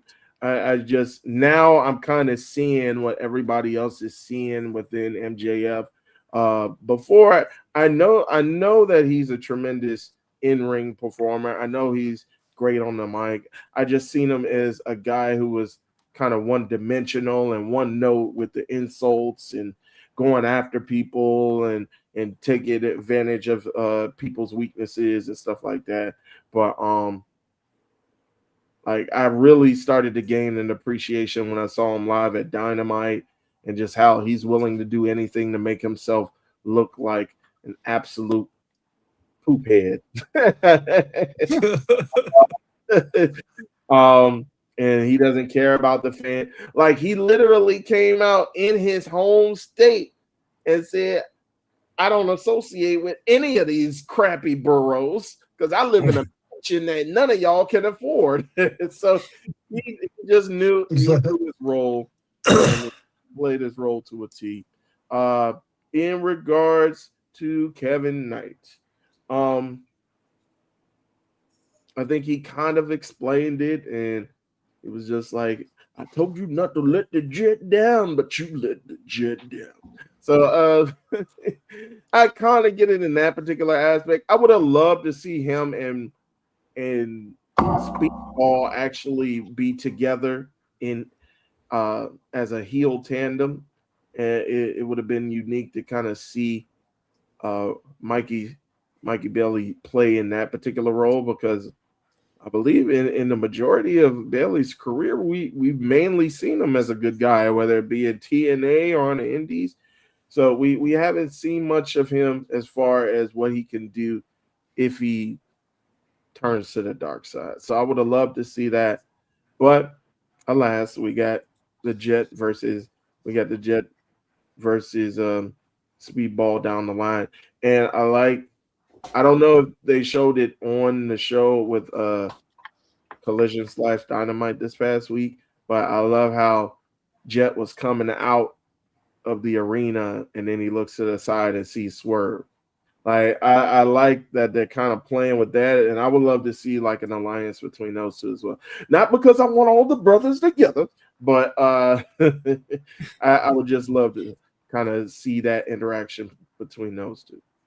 Well, with that point, let me ask you a question. Mm. Which way does the Jet go? Does he go with Swerve? Does he go into the Hurt Syndicate? Because they said they were looking for a new member, and he's been looking too fly. He's got the suit. he can match the energy of the Hurt Syndicate. But months ago, was it not a Swerve Strickland that came to him and got in his face and said, "Hey, you should want more. You shouldn't be looking at the now or the future. You should be looking at the now." Is it Swerve's words and is it Swerve's mentorship? Are we getting the new mobile embassy? Are we what mobile embassy? Like, what are we getting out of this? Like, could Swerve be starting a new group? And if so, are we looking at a Kevin Knight and a STP? Oh, to join forces against? Because hey, I could see that being a good unit of people who Swerve not only likes, but they support him. They were at his concert in All in Texas together as the only AEW performers there. That unit, Kevin Knight and STP unit. So I wouldn't be mad if some of that STP unit came along and joined up with Swerve for Swerve to be the. Well, no, we already got a CEO. You know, ahead of the board, if you will. It'll be the mogul again, I guess. I would like to see that. I think I would prefer that over the Hurt Syndicate, only for the fact that the Hurt Syndicate, they're becoming more babyface now. And I think with Kevin making this turn, I think he does want to be a bit more edgy. Like, it wouldn't hurt with him being on either side, but I would love to see him be united with Swerve and just see where that go. I heard you guys earlier when you were talking about the 0 Hour as well, and you were mentioning STP as well. I would love to see those brothers finally make it up fully on AEW and not be fodder on Collision or on a 0 Hour. I would love those guys to get their just due as well. So yeah, I'm all for Swerve having a new mogul embassy. Cool. Professor Chris, how about you? Yeah, I thought the match was great. Like Ray said, my first interaction with MJF was not the greatest because it was at the very first AEW pay-per-view, the one that was in Vegas. Double or and yeah, Double or Nothing. Yeah. So it was at that one. And I'm trying to get questions out of this fool. And he's just like insulting me, and I didn't know. Like, who is this motherfucker? Because I was aware of him in MLW, but not like aware of him. Like, I didn't know he did that shit to like press like that, and I was just like, okay, god damn it, let me just not talk to this dude. But you know, like Ray said, he's kind of grown a little bit. You know, like I saw that interview he did with Ariel Helwani. I didn't take it seriously because once I saw he was, you know, he just wouldn't stop with it. I was like, okay, this must be this guy's thing. I still got no time for it, but you know, it must be his thing. So yeah, but he's a smart guy. I do think the hair is coming off. I think it will happen with with Osprey in its due time, because I do think Osprey's going to have a lengthy run with the belt. I think he'll if they're smart, they'd keep it on him through the end of the year unless he gets injured. Um and those shirts are like that was one of the things, and I did change my pick in the like in on another program, because I was like, yeah, the way they were built, starting to build it, and those shirts, I was like, those shirts just came out, so Right. it's something they probably want to milk, you know. So I was like, okay, yeah, MJF is probably winning this match. The way the match went down was fine as well. Darby, this I do think this title run with him is a very defining career defining title run from him. Yeah. And usually with world champions, they don't really get better or you don't really notice the star in them until the second run. It was like that with Bret Hart, like that with Sting, like that with MJF. You know, that's just how it's always been. But with Darby, I was like, man, this guy is really like representing the company well. He's giving you matches that you're interested in. Like before he had the title, I a Darby Allen segment wasn't really something I necessarily felt I had to watch. When he had the belt, I was like, oh, this is like now appointment television. This is like he's a guy I want to see every week. Yeah. And it was just, and the match again was great. And all the press he did up until that match just really kind of made me see him in a different light. Hopefully, if any of us have any future encounters with him, it won't be this it won't be the same kayfabe bullshit, you know. Right. And I think like I'm one of those, I can deal with like a little bit of kayfabe and I'll play along with you, you know. But at a certain point, you know, when I'm asking real questions, you gotta give me real answers. And I think he did that to Ariel Helwani. The first long form interview he gave him was just doing all that clown shit. And in this second interview, it was like they went as far as talking about how white people jacked the word woke, you know. So it was like really seeing Darby in a new light, like Ray said. Really, not Darby, seeing him in a new light, but seeing MJF in a new light, seeing him as a guy that can carry the company for the next few years, and just making himself hotter in AEW, because I do think there is going to come a time where he's done everything he's could do in AEW, and WWE is going to come a knocking, and he's probably going to have to answer just to freshen up his character. But he's always going to be an AEW original, and this great match, man. And then how do you feel about anything moving on with Kevin Knight moving forward and his heel turn? Yeah. So Kevin Knight, I do think so. The Hurt Syndicate, they have a gimmick to where they're up to the highest bidder, right? So Jericho was the guy that paid them the last time, and they did his bidding. So I think like with the Hurt Syndicate, if they need to turn bad again, they can, you know, they can figure out a way to put him in it. I think out of all, unless there's some unknown plan that Cedric is going to come back to wrestling, or come back to wrestling for a major company, I think that Nick is probably going to be the best person to put in the fourth slot if they ever get around to doing that. I think he's got a bright future. You know, the heel turn was stupid to me. It didn't drop. It still made the show 10 out of 10, but the reasoning was like, come on, man. Like it's one of those things that where you got to stretch. But I'll say this for someone that's sick and twisted in the head.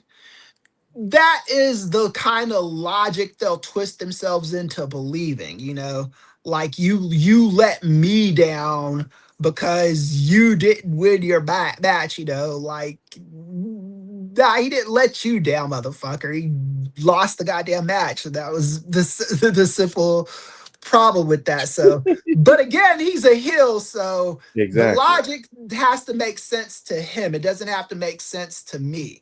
So, that's how I slice that up. But yeah, the to end the answer to your question, Gerard, I do think he makes the most sense in the Hurt Syndicate. Where he ends up landing, I'm not sure, but I do think the Hurt Syndicate is a good spot. There's two more black wrestlers that are going to be there by the time of jolly old England, and we'll see where all these brothers fit in, man. I'm not mad at that idea. So, would you say New Day? If we take out STP, do you put the New Day with Swerve, or do you let the New Day do their own thing? I don't know, because I like all I've been doing is thinking about what they're gonna do when they get there, man. It's like that's always kind of like the best part of a guy jumping to a new company is like the possibilities, the way your imagination runs wild with you. I'm already thinking about the New Day with the Bucks. I'm already thinking about the New Day with Nick, and I'm thinking about the New Day with Swerve, and I'm thinking about Prince Nana uniting with Kofi Kingston, both Ghanaian, both from Ghana, and Prince. I don't know if you ever listened to the post wrestling episode where we interviewed Prince Nana. He was coaching me on the right way to say Kofi Kingston's name. He said it's Coffee. Say I don't remember how he pronounced it. Forgive me. Yeah, Kofi. Yeah, he gave me the whole spiel on how to pronounce the brother's name right. So, yeah, I'm just looking forward to the future with this, man. AEW is on a role I have not seen in quite some time, man. Maybe since the Austin era. Maybe since the NWO, the beginning of the NWO era, not the end of it, but the beginning of it. It's just appointment television every week, man. That's amazing. So, Jay, how you feeling? Is it appointment television for you? How have you felt about Darby, about MJF, the main event, and the Kevin I heel turn, man? Well, starting from the top, watching Darby Allin in real time get folded with his clothes still on was crazy, bro. I was scared for him. It was that sickening of a fall, and for him to still wrestle another 20 plus minutes after the fact, he's either crazy or he was hopped up on adrenaline or both, So, but I think his run with the world championship was, I said it before. I think he elevated the title, not like the title needed elevating. He actually, if he didn't elevate it, he maintained the status and the prestige of the title because he was defending it at such a rapid clip. Everybody was getting a crack at it. And he somehow found a way to overcome whatever obstacle or whatever, the opponent was. He was able to scratch and claw and overcome and win up until last Sunday, which I knew he was going to lose because that was the story they were telling. How many times can he keep defending at this rate? Right. You're not going to go up against a two-time former world champion and still eke by. It just doesn't make any logical sense in whatever universe you're from. So I knew MJF was keeping his hair. I knew that the hair or the bald MJF t-shirts was a red herring. they're throwing a steak, like in the cartoons that you throw a steak to get the scent off. That's exactly what that was. So if you bought one, you got a souvenir. So with that being said, Tony Khan, if you come out with those 3 Brew shirts, hey, your boy came up with it. You know what I'm saying? I got receipts, but I'll let you have that one for, just an interview, TK. But anyway, I think the Kevin Knight turn was something that we're so accustomed to professional wrestling when a pay-per-view goes off air, when they show the lower third, something crazy has to happen. And we're so used to it. And then when Kevin Knight, showed up on the top rope with his Timbs and collapsed on, did the UFO splash to Darby Allin, it's like, oh, okay, we thought we had some matchups before with MJF, walking back up to the ramp. Okay, we got this matchup we can have with the world title. We got this one, that one. But now with him jumping over to the dark side and coming out from the left side of the stage now, we got a whole bunch of other things that we can, run through as far as matchups go. First being Speedball Mike Bailey. Yep. And honestly, if any one of y'all came out and addressed me and what Speedball Mike Bailey was wearing, I'd turn on you too. I don't know if that was a kimono, a suit, a kimono suit, whatever it was. Kimono suit, right? I don't know what it was. Maybe it's something hot in Montreal. That's where he's from. Okay. Jay. So I come out. I come to your place. You invite me to a nice dinner. Right. I show up in a kimono suit. You go in my shades. You gonna take me out like that, bro? Look. Since it's just us talking. In the ring theory. That's all. We just it's just us talking, right? But if you ever do that, bro, I wouldn't turn on you right then and there. I'd probably stick you with the bill. I'd probably bounce out. Hey, where's Jay? You go. Like, what happened? What's happening? Kimono suit. I'd text you and be like, bro, why the kimono suit, bro? But anyway, I digress. You can afford that suit. You can afford dinner. Pay the bill. Exactly. If you want to take a risk coming out looking like that, sir, that's on you. Whatever happens to you, But I think I would love to see the Jet by himself. If he does get some help from Swerve, to your point, Girard, the callback, I wouldn't mind that, but I would love to see this man stand on his own 2 feet, because we've seen him with Mystico and we've seen him with Speedball, right? So it was a good pairing, a good trio for a little bit while it lasted.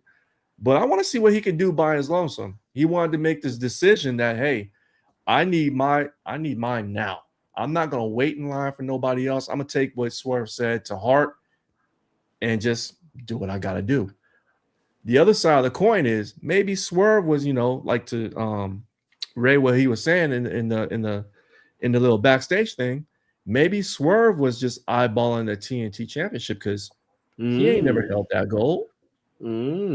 His ways look a little empty. You know what I'm saying? I'm not looking no pause, but maybe he wants that TNT title around his shoulder. You know what I'm saying? So that might be a thing. So again, with him, the execution wasn't the best in terms of, how he became a heel, but it opens up so many other different possibilities and so many different matchups that I'm looking forward to it. And in terms of AEW being must-watch TV, appointment TV, I think all the different storylines and all the different payoffs to all these different threads and 3 points are being addressed. We're not just hanging out and saying, hey, whatever happened to this storyline, we didn't get any closure to it. AEW has a good way of calling back. It doesn't matter if it was 2 weeks ago or 2 years ago. They always seem to close the loop, not like WWE. And pay-per-view top to bottom, in my opinion, like I said it on air at our watch along. I told you in the chat, bro, I'm jealous. I wish I was in the building and saw that. Right, yeah. It was crazy. It was crazy. I was like, dude, Girard must be having the time of his life. Right. not knowing that you were just freezing, bro. Yeah, I was Just an I was, icicle sitting there yeah. watching the show. I was so like, man, I wish I would have put in press for this one, man, because I was like watching. Just it looks like a fun time, man. It just really looked good. Yeah, And truth man. be told, I mean, the pay-per-view was like a couple minutes over 4 hours. It Mhm. breezed through. Right? It did Yeah. not feel like a Yeah. 4-hour. I mean, for Yeah. you, I'm pretty sure it did, Girard. You know, Yeah, you're it freezing, man. But Yeah. outside of that, the crowd didn't seem like they were drained. They weren't gassed. I mean, Right. everybody. It just seemed like a great, fun event to go to. And again, it wasn't commercial mania. We didn't have Right. match, 10 minutes worth of commercials, 3-minute match, another block of commercials, 2-minute match, a block of commercials. No, we went from match, promo video, match. Promo. And we got good quality matches. Everybody performed, did their thing. And if it's ranked at, and I've seen where it's like top 3 pay-per-views or wrestling events of all time. Yeah. I'm not gonna argue. I'm not gonna hold you. That I believe it is too. I mean, just watching live, it looked fun. It looked like a great event. I was thoroughly entertained. It had everything that you could want as a wrestling fan. So yeah, top to bottom, bro. Like I said, hats off. And again, hats off to you for representing us at the press conference as well. Your question is being thrown around wrestling communities. On top of our friend of the program, John. Both of your questions. So, you guys both represented us well, and so shout out to you, shout out to Poston as well too. So kudos to you, bro. Overall, giving you your flowers. It felt like a blessing to be there. It was a great time, and I thank you for the flowers because Tony couldn't bring the weather to the beach, but he brought the sand, he brought the water, he brought everything else to it. And so, for sure, the water. But with that said, it was a fun time. The press conference was a great experience to be able to take part in that and to be able to ask Tony some questions. Expedited press conference, it felt like, just due to some of the delays they had earlier on and some of the exiting delays as well. But we had Will Ospreay come out first to open up the press conference, to then move on to Tekla, to then wrap up with just Tony and Renee. And nobody really asked anything of Renee's opinions or anything. So it was really just strictly time with Tony after the two wrestlers. And so John got to ask his question and kick that portion off first. And then I snuck my way in right before they could. He kept trying to not see my hand, but I was like, hey, excuse me, sir. I'll take that.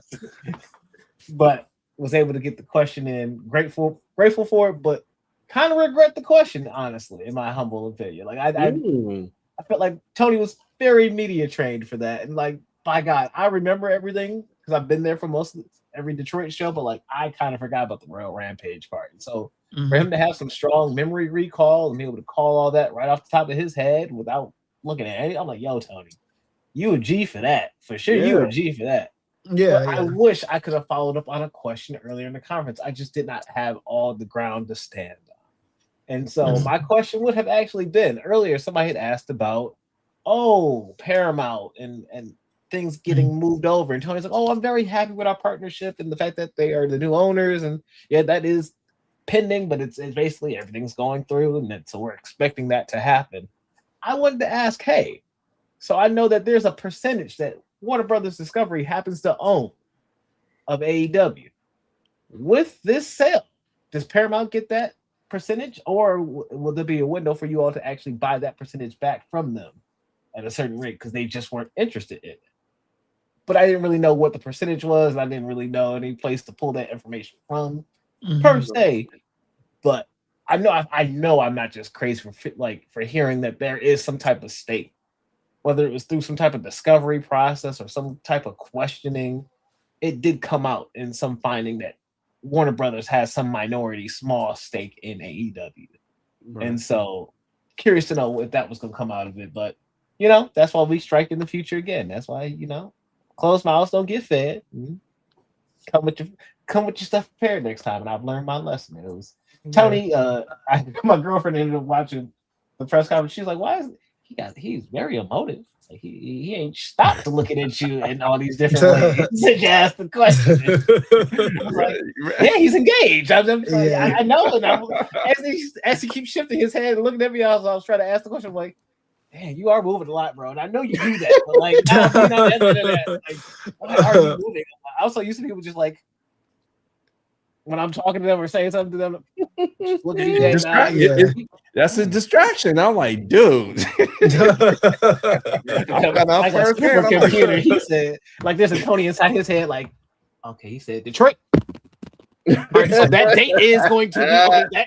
All right, so we got this in Detroit, we got this in Detroit. The mini and like you can almost look like his eyes start to rest towards the end of my question, like, okay, I already got my answer. Respond. All right, that just wrap up, sir, so I can tell you what I need to tell you. So yes, we've had a lot of great partnerships in Detroit. The Royal Rampage, the first ever Blood and Guts. Oh yes, the Kenny and Mox cage. I'm like, all right, damn, sir, all right, do your thing. So great experience. But then another question was asked at the press conference that now I want to ask to you all. We talk about next year, Mania being out of the country. Where do you think, if Tony was going to pick a city, where do you personally think is the prime spot to go? And if you have that prime spot, do you also have a prime venue? And we'll go Professor Chris first.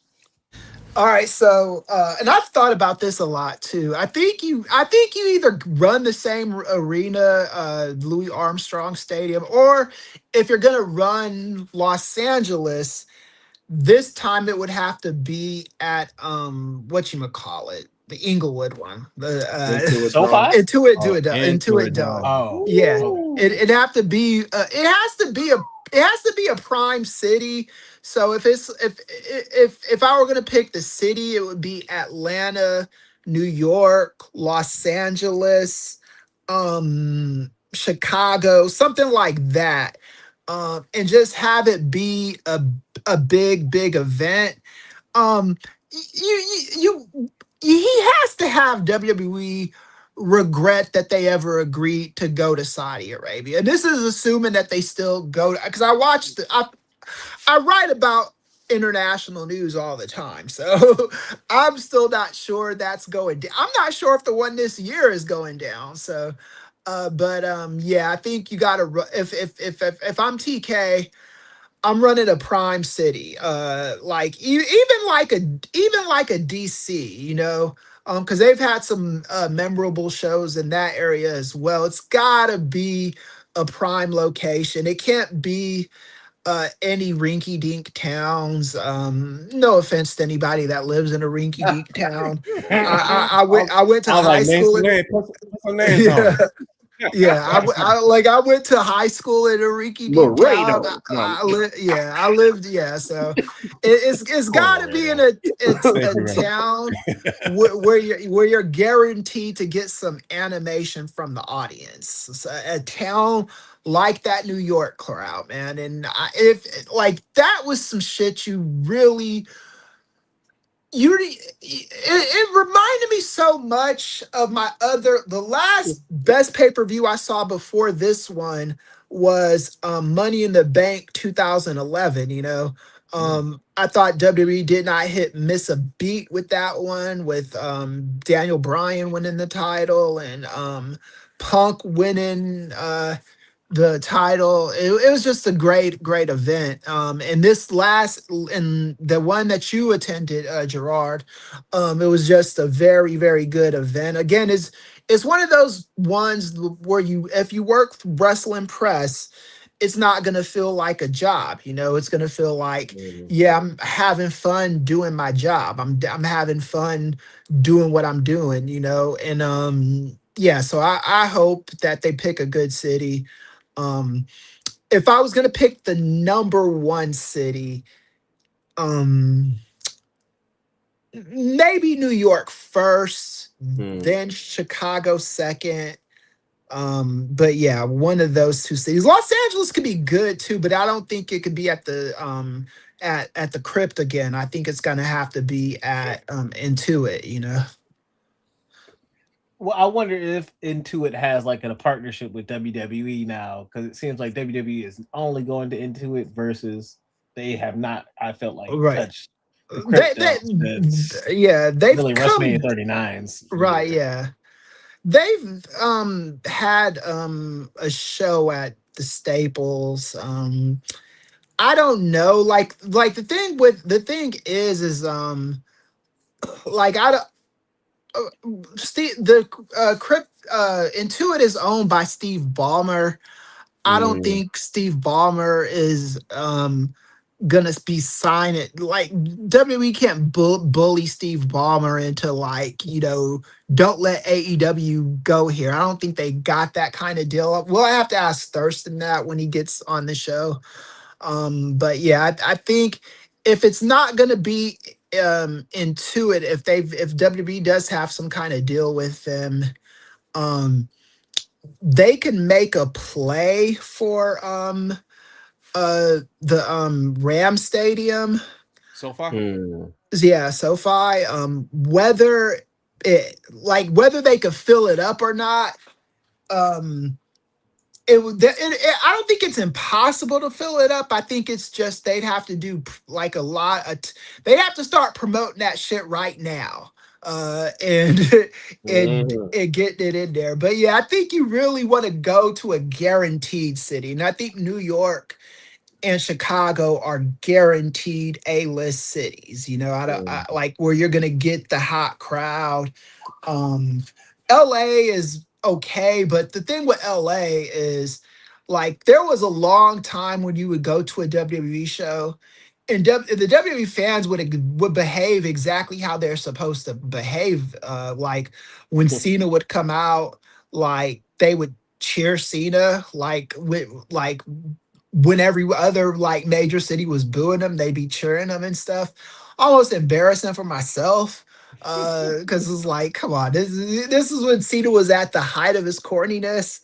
But eventually, like it start being only the hardcore fans going to those shows. So Mm. you can have some luck in LA. You could, but I would definitely look at New York and that arena again, man. Or Chicago, something like that. Okay. How about you, Ray? Well,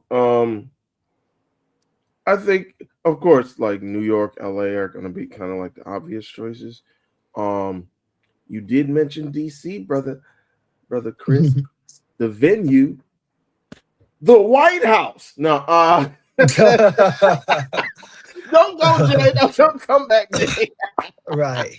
Uh, Hey, if David Ellison is owning WB by then, that could be a possibility. mhm. And I was going to go to a question that I would have asked brother Tony Khan up in there is with the Ellisons owning Paramount Plus and them possibly taking over Warner Brothers, they're leaning on the right, and you got some of your wrestlers who are more left leaning, like a Brody King or like a Hangman Adam Page. Is like, is it going to come to the point where we might see a little bit of not censoring, but kind of like suggesting that, hey, maybe not come out and Yeah. have a nice chance. Maybe not come out and go with the trans people or say that you identify with the trans people. Maybe not come out with the immigration and say you stand with the immigrant. Let's keep that to the side and keep it wrestling.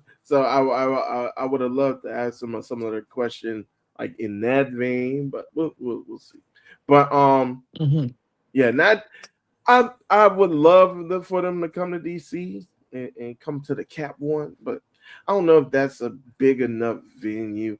I'm thinking possibly come to both a town that, because I'm not sure, maybe you guys could correct me if I'm wrong, maybe a big enough city, a Super Bowl holding city that hasn't really held any big AEW events, and also a city that was spurned by the WWE recently.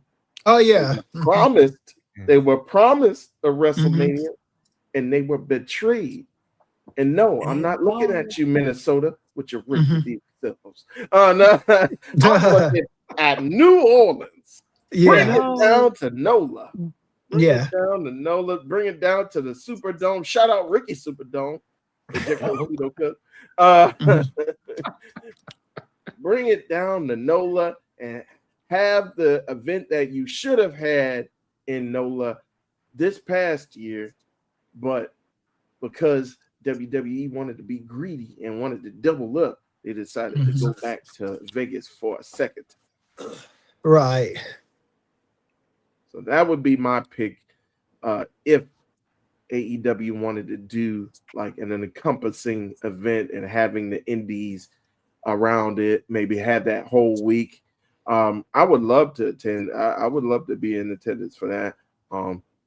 And like you guys were mentioning, just as far as being a part of the press, but still having fun, but not having too much fun because you're supposed to be a professional. Like, right. Those taking down shots are like yeah. that. Oh no, not definitely not. But like I kind of had to reason myself with that when I went to the Dynamite, and then when I saw it was like, oh, we're not supposed to be taking no recordings of the Dynamite. My bad. So like learning those ropes, but still having fun and still being a fan in that aspect, but also learning how to be professional in that particular realm as well. So I would love that. I would love to be there for New Orleans. So we got a Chicago/LA. We got a New Orleans. Jay, where you taking us, man? Selfishly, I would love for it to come on down to LA. I mean, like y'all don't get enough. Like y'all don't get enough. I'm just saying. I would love for them to come down to LA. Right, yeah. But realistically, though, I honestly think that depending on what the event is, because if they're gonna make this event like a WrestleMania type of weekend where you got a Friday night show, a Saturday night show, a Sunday night show, maybe some things going on in the afternoon, like a Starcade, who knows, right? Depending on how they play this, and I said this on one of the NWA podcasts about a year ago when we found out that WWE was going to give this opportunity up to the competition because they're going to be out of the country. I said something like this was very plausible. And if you're a smart business person, this is just the crack in the armor that you need to perhaps overtake and get a foothold of your competition's shares, right? Because you're competing for eyeballs at this point, right? And we're starting to see a lot of jaded, lapsed wrestling fans become reintroduced to professional wrestling through AEW. Right. This is an opportunity for them. So I would love for it to happen in LA. There's plenty of venues like Chris had mentioned. Realistically, I see it happening in 3 places. Jacksonville, because that's where they're based out of. Right. They've got Daly Stadium or Daly's Place where they've got plenty of things for other events to happen. So it doesn't have to be just an AEW event. It could be an ROH. They've been partnering with Maple Leaf Pro Wrestling. They've got other partnerships out there with other independents that they can bring in. I heard Defy Wrestling's got new ownership. That might be something to work with. Why not get all these smaller independents as well as some of these other people that are promotion trying to get off the ground? Why don't they just, join together, have another Forbidden Door type of event where you can invite people from CMLL. You can invite people from New Japan. You can invite other people in other promotions that are not working or have partnerships with WWE. Have like this whole celebration of wrestling. I'm not in the naming. Put me, hey, celebration of wrestling week. Yeah. Whatever. Am I back? Okay, whatever. Yeah. So they can have a weekend in Jacksonville. They can have a weekend in. I'm back now. Okay, cool. So they can have a weekend in Jacksonville.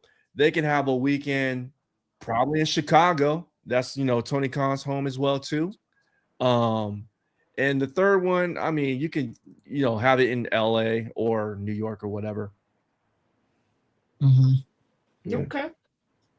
Hey, I'm gonna put it to you like this. I got lost I again, hear huh? y'all. Oh, Go ahead. Jay glitching in and out of the matrix real quick. Yeah, But I know. I like what Jay is saying over there with having all these different promotions coming in and partnering. He made mention of a certain promotion, Maple Leaf Pro Wrestling. Well, hey, Oh. guess where they're based out of Windsor, Ontario. You know what's right across the pond, the river, if you will, from Windsor, Ontario, the location for this show, Detroit. We got Ford Field. If it's warm enough, I'm sure the Tigers gonna be already active by that point. So go ahead and take over Comerica Park, homie. If not, Mhm. we got the Little Caesars Arena right across the street from that. What do you want? I'll give it to you. But bring that show on here because you can have all those. We had WrestleMania 23, one of the biggest WrestleManias the first one after 22, the one to kick off the big stadium era of all of those in a row. And I was in Detroit at Ford Field. They packed 83,000 in there. If we could do it then, we can do it now. And so partner with Maple Leaf Pro Wrestling. Then, guess what? It's 4 hours away from there. That's Toronto. So the Canadian audience can come on in right across that border. Not too far, so they ain't got to dip too much into America because currently right now they ain't maybe the biggest fans of us. Tiptoe in, tiptoe out. Wonderful. Hey, guess what? Also is 4 hours away from us, Chicago. So guess what? All the folks from Chicago, I had to drive my little black butt across the Midwest to come see y'all. Take that same 4 hour drive on. It's nice and easy, right down 94. Come on, see. And so with that said, hey, guess what? Indianapolis. I went to the Rumble there. That's 3.5 hours from me. Hey, Indy. All the folks from that area, come on this way. There's enough around us that's drivable from Ohio to Pennsylvania, to Chicago, Canada. We can be all international over here if you want to. So bring your peoples, bring your organizations. Hey, Nikki Cross, come on over here with the 5. Hey, Big Damo, come on over here with your other part of the promotion that you bought, Progress. Hey, bring everything on over here. We got it, and we can make it happen right here in the Midwest.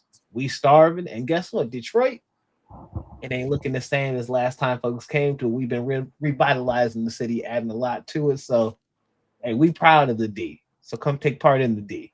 I said it at the press conference when that stadium show coming. I hope you dodged my question because it's coming next year. See you in the D. Just bring your jacket because it's so cold in the D. How are we supposed to keep peace? But with that, you know where it's also kind of cold? Where's in that? Italy, because there's a clash in Italy about to take place. And though we are mighty deep up into this show, guess what? We gotta do this prediction segment. So we gonna blitz our way through the prediction segment. Cause I'm gonna keep it a buck with you. WWE ain't really been giving me much of storyline, so why should I blow up y'all storylines for you? So with that said, we're gonna go over the card taking place, I believe, Sunday at 2 p.m. Even though I thought it was Saturday at 2 p.m. and maybe it's Sunday in Italy. Maybe I digress. I don't know. Don't get me wrong on that one. But 2 matches will be taking place on the ESPN portion of this. And that'll be the first hour. That will be Cody Rhodes versus Gunther for the undisputed WWE Championship, and Rhea Ripley versus Jade Cargill for the WWE Women's Championship. Also on this card, I'm gonna run through the whole card right now, and we're just gonna go match per match. We got Becky Lynch versus Sol Ruka for the Intercontinental Championship. We got a WrestleMania rematch between Oba Femi and the retired, now I guess not retired, but kind of retired, Brock Lesnar. Who knows? And then you got Roman Reigns versus Jacob Fatu in the good old tribal combat. The last one I saw live, oh no, not the last one, that would be Solo and him. The first one I saw live at SummerSlam in Detroit last year. Guess what? In Ford Field. So with that said, we're going to start off with the ESPN portion of the card. Cody versus Gunther. Jay, who you got, man? Let's go Gunther. I want Gunther to win the title. It creates a lot more interesting matchups. Gunther with the title makes TV more interesting for me. Cody needs a refresh, and what better way to hand him another story? Let him chase for a little bit, and maybe get the title back at SummerSlam. But let's see what Gunther can do with it again. He's a strong performer. Let this man cook. I say, oof. All right, Chris, how about you? Yeah, I'm leaning towards Gunther as well. Only because they've been telling a certain story with him for so long, that I think the logical endpoint of that story is him winning the title. Um, then I don't know what happens after that. But it's is and WWE's logic is so fuzzy and twisted, because even like they're calling Gunther the guy that retires everybody. He hasn't retired one person. Like everybody that's retired at his hands already announced they were retiring before they even had a match with the dude, CM Right. like what's his name, Cena, Goldberg. John Cena, Goldberg, Goldberg, fucking AJ AJ Styles. Styles. It's like they're not telling a story. And then the logic for Lesnar is like he should come back so Gunther could retire him. So the guy that already retired should come back and let Gunther retire him. I'm trying to understand the logic. In his So hometown. Don't yeah, hurt it's yourself. There is no logic. right. Yeah, it's Don't just hurt yourself. right. Yeah, so just have Gunther win it. He'll because I think Cody's. If I was paying attention to Thurston's numbers, Cody is a numbers mover. He really, really is. I don't Mhm. know if the belt really matters for him or not, but his segments do get the ratings they're supposed to get. Um, and he's the most interesting guy on SmackDown. Not my opinion, but just by the eyes that he's able to get on him. So I can see them being nervous about him losing the belt, because when you have that kind of a superstar, you do, and WWE tends to want to like feed their people. But this pay-per-view is taking place in a European country. Yeah. So it would make sense for a guy like Gunther to win it in that country because he'd be the babyface there, you Yep. know. So yeah, I'd go with him. How about you, Jay? All right, said mine. I think it's Gunther. My bad. I'm going the opposite way. Mine, Ray. Yeah. My bad. Same, Gunther. Before the retirement / non-retirement / return, I was kind of thinking that it would all come down to Paul Heyman and whether he would truly fulfill his actual favor that he owed Gunther, or whether he would get into the ear of Cody Rhodes and turn Cody to the dark side. So that's what I was thinking before Brock Lesnar had all this stuff. So now that Brock Lesnar is back, quote unquote, I think Heyman is caught up with Lesnar.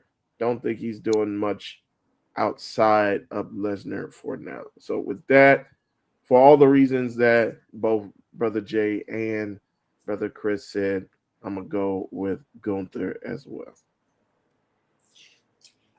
I'm going with Gunther, but I'm going with Gunther for one because you gave him AJ Styles his last match. Mm-hmm. You gave him Cena's last match. You gave him Goldberg's last match. With that and him not losing, this is not the time for him to lose. I didn't think it was the time for him to lose to Cody last time when they fought at Night of Champions for the Crown Jewel Championship or wherever that was, a Crown Jewel, whenever Right. that match happened. I didn't think that should have been the time that happened, and I don't think he should have lost then. I definitely don't think it now. And I'm gonna keep it a buck. I hope MJF's third reign is a lot better than this, because this is Cody's third reign with the belt. And to me, poo. I'm good. Like, what was this? I know he was supposedly supposed to lose it to Randy at WrestleMania. Mm-hmm. Facts. It was Basuda for sure. So yes, Gunther has to win this match. That flat out. That is the story here. I'm so sorry. Like on ESPN, I get that when you have this big audience on ESPN watching this show, don't you want your big baby faces in a Rhea and a Cody to succeed triumphantly? What's Cody's real story been here? So I'm good. Let Gunther get that championship, and I don't think Gunther loses that championship until at least Mania next year. I think Gunther will hold that belt all the way through until then, bare minimum. So Cody, I be on to another story. He could be a numbers mover, but I think he's starting to get stale with what he's been doing as champion and his feuds, and he needs to lose and move on and evolve some more in his character because he is starting to stagnate. So talking about stagnation, I'm worried about somebody else who might stagnate after this next match, and that would be a Rhea Ripley versus a Jade Cargill. I said before, you got that ESPN portion of the show being shown. I think it's to also highlight and push some of those people who are stars. And I tell you this, my girlfriend, before introducing her any further really into wrestling, she knew who Rhea Ripley was. When I went down to WrestleMania to go see WrestleMania 23, not 23, good Lord, I'm really on Detroit. I got Detroit on the brain today. WrestleMania 39, I'm in Los Angeles. My homegirl who works at DreamWorks, she like, oh, you going to watch WWE? Hey, isn't Rhea Ripley there? She even back then, before Rhea getting the title off of Charlotte, knew who Rhea was because of Rhea's aura and energy that it was growing. To me, this is only to help bolster and continue that aura for Rhea. One of her first major defenses after everything has taken place on Mania. She's not losing that back to Jade. And so I got Jade sadly losing, and I worry for her stagnating after this match. But we will see what her, Michin, and B-Fab have in the future. But is she stagnating for y'all? Is she going to lose? Ray, how about you, man? Yeah, unfortunately. Unless, because some people were saying at the end of Saturday night's main event that Rhea Ripley was leaving the match. She couldn't leave on her own power. So I don't know if any, and maybe you could possibly update us, Brother Girard. I know you watched SmackDown in Italy, or I believe it was overseas. I don't know if it was in Italy, but I think if you could clarify whether or not she's actually going to continue within this match or if she's hurt. But yeah, that's the only way I could see her losing the belt is if they think she's serious. Well, not serious enough to where she can't continue the match, but serious enough to where, all right, maybe she needs to go on the shelf for a while, but she could still be cleared for one more match. So you said Rhea? Rhea, yeah. So I did not. So I won't hold you. I was watching SmackDown. Towards the end of my SmackDown viewing experience, my propane grill ran out of propane, and so I had to find a way to cook the rest of my steak on the inside of my house and bring the grill in all before the show. So in full transparency, never got to the end of SmackDown. Now, what I did see, Jade faced Alexa Bliss, was able to beat Alexa Bliss, and then injured her after the match with a steel chair, like a jaded on the steel chair. But during the match, Rhea and Charlotte chased off B-Fab and so Rhea to the was back. good. Okay. So like I don't know if Rhea was like later on in the show hurt. I just didn't get to that part. But from what I saw, Rhea was smooth, in my opinion. Well, I was talking about Saturday night's main event last weekend. But my apologies. I thought you were saying she got hurt in Italy on this past SmackDown today. I was about to say I didn't see that, but no, she seemed fine and she was moving around on SmackDown. I don't think unless they pull one of those Sasha Banks SummerSlam day of pulls, like I don't think we're gonna get a moment like that. And even in that regard, Sasha wasn't the champion; she was just the challenger coming in, and Bianca was already champion. So I don't know if that would really work in this scenario. Yeah.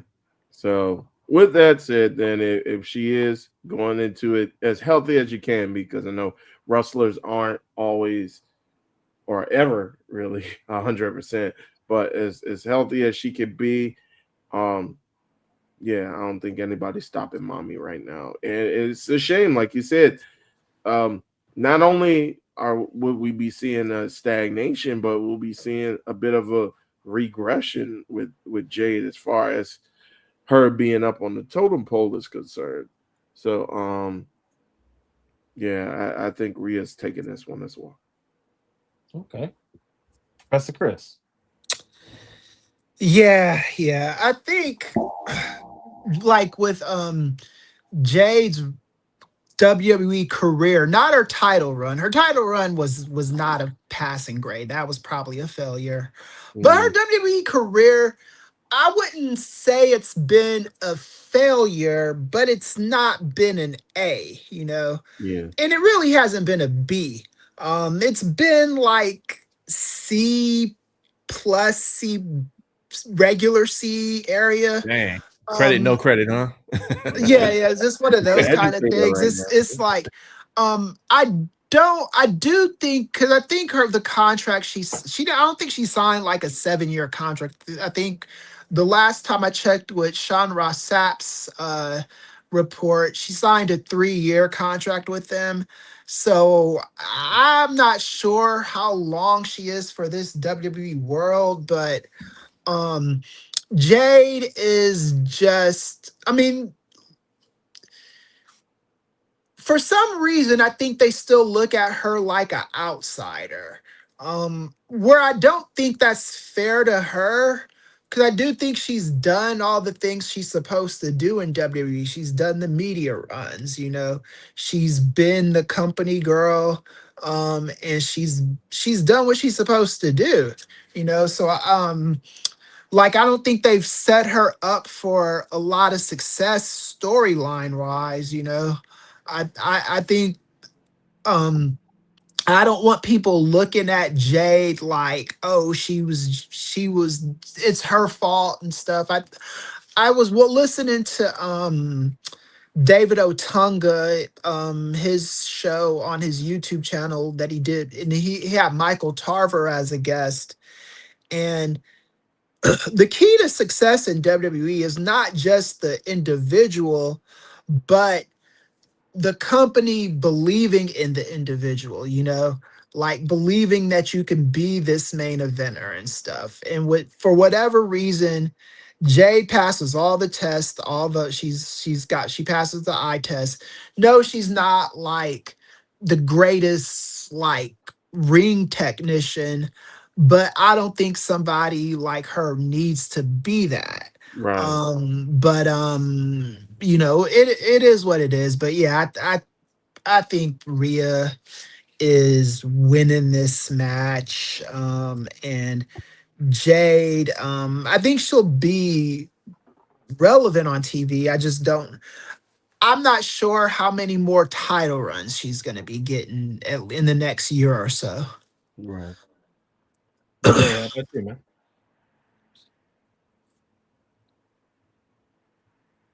Can't hear him? Yeah, he's muted on the StreamYard. My bad. That's on me. I was, coughing up a storm over here. Okay. Anyway, I think there's no way we're gonna get two title changes on ESPN proper before the show starts. So, with that being said, I hope Jade has a good showcasing, because people who aren't familiar with her get an introduction of an athlete who could be the future for the women's division in WWE. With that being said, she's not winning. She's going to, lose. Hopefully she loses in a way that builds her and doesn't diminish, everything that they're trying to build in her. So with that being said, mommy wins. Cool. We got Becky Lynch versus Sol Ruka. for the Intercontinental Championship. Okay, Chris, since you got the giggle in there, hey, go ahead, knock it out first. I love Soul Ruka. I really do. She's a LA girl, but this is just laughable at this point, man. Becky's winning this match. I do wish Soul Ruka well. Like I said, I see her dad play out here all the time. Soul Ruka's good, and she went from sucking to being good, and I think that's got to count for something. But yeah, I don't see any reality where she unseats Becky unless Becky is just feeling extra charitable and demands it, which she could, but I don't see it. I see Soul Ruka losing this, unfortunately, All right. How about you, Ray?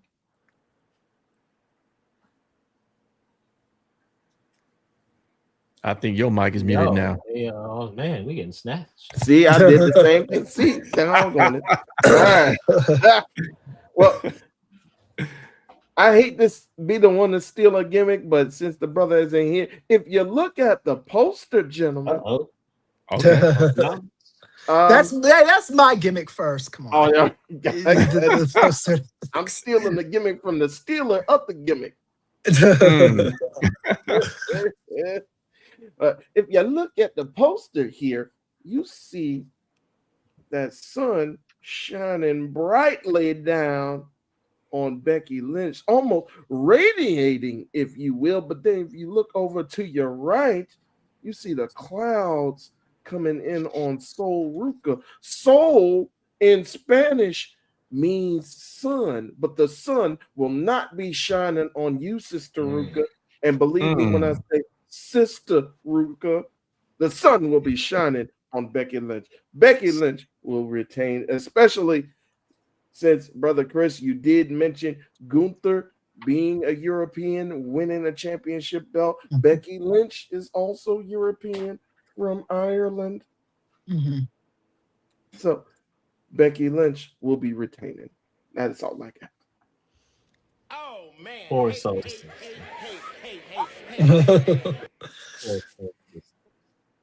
Now, with that, Jay, how about you, man? I just want to see a clean soul snatcher. That's all. I'm not asking for much. That's all I want to see. I mean, when it's done, it's spectacular. But that is true. The only thing I'm really interested in this match, and it's not because Soul Ruka, and it's not because of Becky Lynch, it's because of Jessica Carr. I want to see Jessica Carr and Becky Lynch finally lock horns. I mean, they've been telling the story subtly for so long. Pay this thing off, right? That's all I really want to see. Sorry, Soul Ruka. I know this is supposed to be your time to shine. You're not winning. And I wish they would have done you better than how they brought you up to the main roster. Not your fault. You're the athlete. They tell you the marching orders. You run the play that they call. Not your fault. I'm only interested in seeing Jessica Carr because she's starting to get more physical, especially with Becky Lynch and her affairs and stuff like that. Becky Lynch is already saying there's a conspiracy. You know what? Cut the tension. Whoever the GM is for Raw, sign the match. That's all I'm interested in seeing. I just want to see how that plays out, if they're going to pay it off. Man, so I don't have a winner or a loser. I just want to see what happens in the match. I really don't want to say I don't care, but I really don't. I'm indifferent. And see a clean soul snatcher. You want to see the tension cut the check, get Jessica in the ring, do what we got to do. Right. I like that. That's all I'm interested in seeing. And a clean soul snatcher, because I would love to see that from our sister, Sister Soul. And so, sadly, she is not going to be winning this match either for myself. It's going to be Becky Lynch. Yeah. I do think, though, if we lean off of what Becky has stated on Unreal, when she was working with Maxine, when she was working with Lyra, her goal is to make the future. It might not be at this show. I do think Soul will be getting that victory over Becky. I don't think the Jessica Carr program needs the IC title. And so I think Soul snatches that belt and moves on with her world. And Becky, for her third and final time, loses that belt to move on to then face Jessica Cardinal. Hey, we can swap Becky over to SmackDown. She can do the same with the US title if she wants. Why not? I wouldn't be complaining. Let her chase another belt in that regard to make that belt as well. But she's done a great job with the IC belt. Curious to see what she's gonna do in the future. That takes us to somebody who we thought he ain't had no future. Well, supposedly he does. And so here, you know what? I said I wasn't gonna give these Negroes no ring theories for the day, but you know what? Here's a ring theory for you. Because you asked, like, is the Paul Heyman thing over? Gunther wins the WWE Championship. Let's say that he said, oh, Paul is here to help me get this championship match. Cool. Maybe that's the consolation prize. Because after watching that spectacle at WrestleMania of a grown man feigning tears and taking his gloves off and taking his boots off and strolling him in his cornrows up the ramp with Paul Heyman, I'm sure he was just like, oh, well, I wanted Brock, but now there goes Brock. So I need something else in that regard. So give me that championship. He gets the championship. Brock, you know, y'all might know. I can already hear Professor Chris about to get the giggles, the ha-has, and the hee-hees out. But I'm going to say Oba beats him again. That's my prediction for this match. Oba beats him again. But here now, he tried to scrap him one-on-one straight up. I lost. I came up from behind with 4 F5s to sneak him, kind of get in his head. I lost again. I think the story is now Gunther pulling up on Paul with that WWE Championship and being like, and we're going into SummerSlam in Minneapolis, Minnesota, just like this. You want a babyface Brock? I'm not putting Brock in a position that then Oba's gonna be booed because Oba is my next big star, and to me, Oba gonna win that championship at SummerSlam, not the WWE Championship, but the World Heavyweight Championship. Then he'll drop it, go win that Rumble, and then he'll go get the WWE Championship off of Gunther at Mania next year. Because that's my Hoss match I want to see from them two mugs. Gunther gonna hold it all the way to Mania. Oba gonna do the same thing Brock did. Brock lost to Big Show. The next big thing he did was win the 03 Rumble, and he challenged Kurt at 19 for that belt. I see Oba going the same year one Brock path from pre-Mania to post-Mania in that same regard. I hope that the King of the Ring tournament is a part of that. It could be after this match. But Oba's going to beat Brock. Brock is going to be the wounded animal that used to be the top apex predator in the jungle and is now just trying to get home. And now everybody sees, oh, you're bleeding. You're vulnerable. I'm coming in for the kill. And your big now wannabe apex predator is Gunther. And to lure him in that match, hey, here's that WWE Championship. Here's one last world title reign, Brock. Can you beat me? And then you choke the little man out with his ponytail and send his ass back to the cornfields.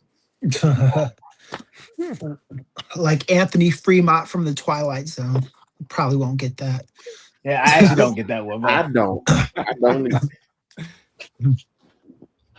Over the But head. Jay, how about you? Who wins this match, man?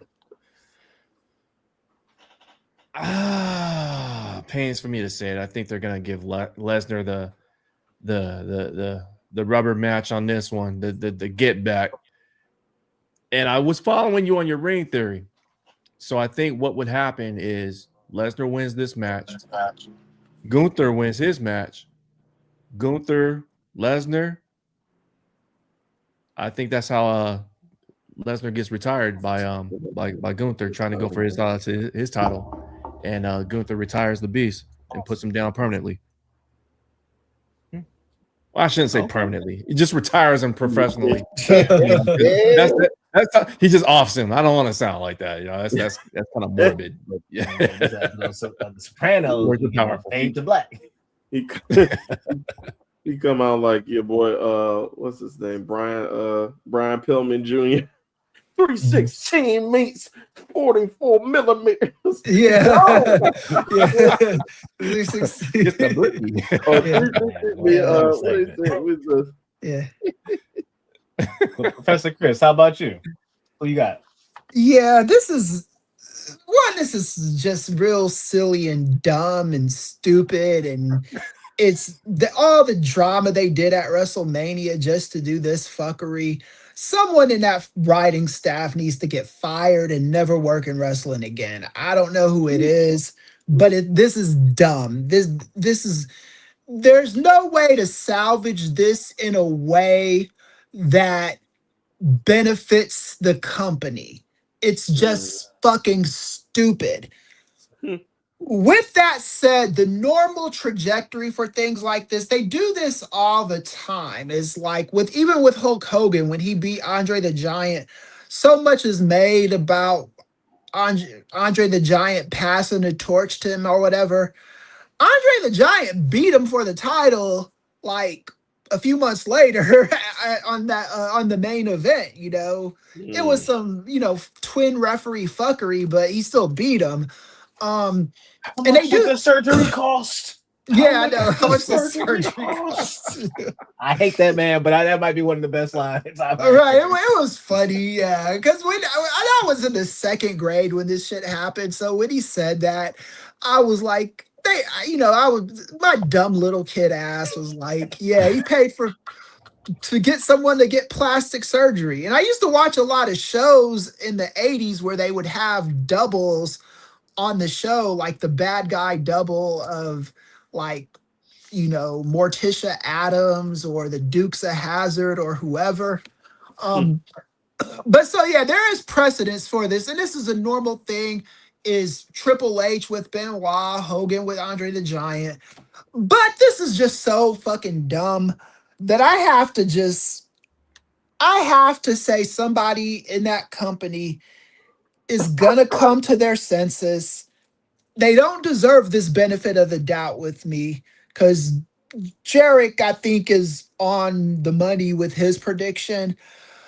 But I'm gonna pick Oba because it just be so fucking stupid and dumb to not to have this guy lose at this point in his career.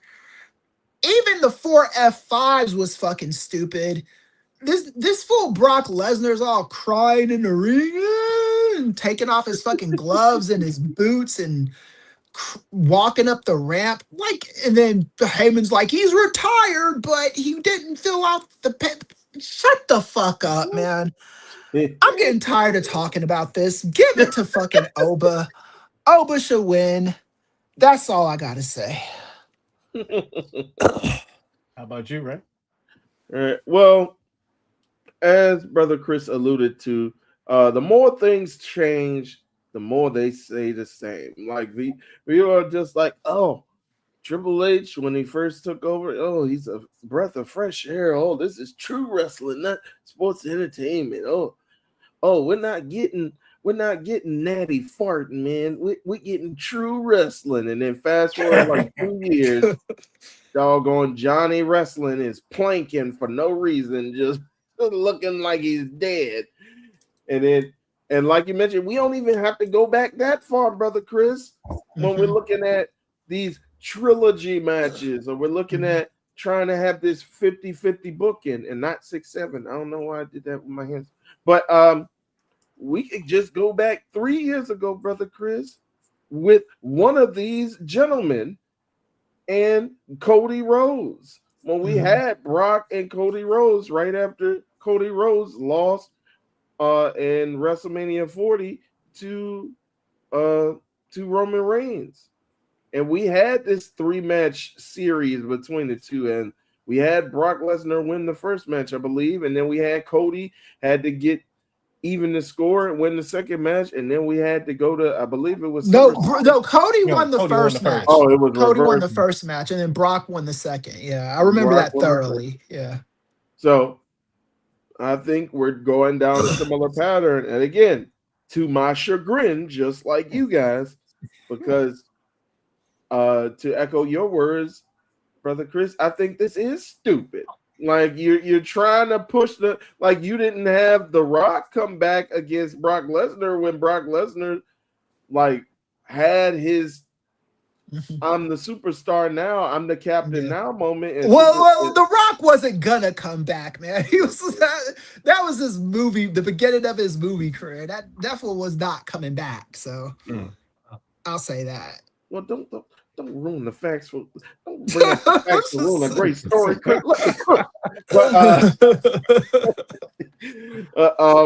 Yeah, I just think why would you do this to a guy who you're attributing as the newest next big thing, just to have the old next big thing come back? But if we're going to go down this road again, like what do they call it? Past this prologue. We've seen this happen before. So I think we are going to get Brock winning this second match, and then we're going to get the rubber match at SummerSlam.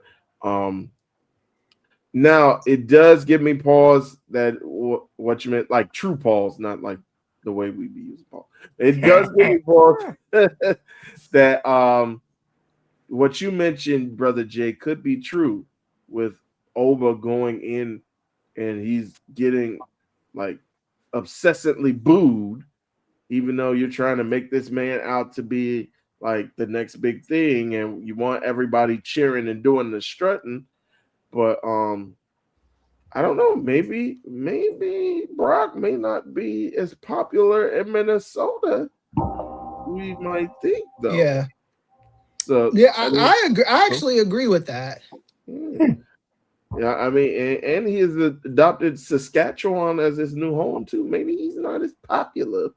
So, but yeah, I think I'm gonna stick with my prediction. I think Brock's gonna get the second one, and then we're gonna go into Oba Brock 3, and Oba is gonna get the rubber match to truly solidify himself. Even though he doesn't need to lose, he should still be the next big thing without having to lose. But okay, then thumbs up, thumbs down, everybody.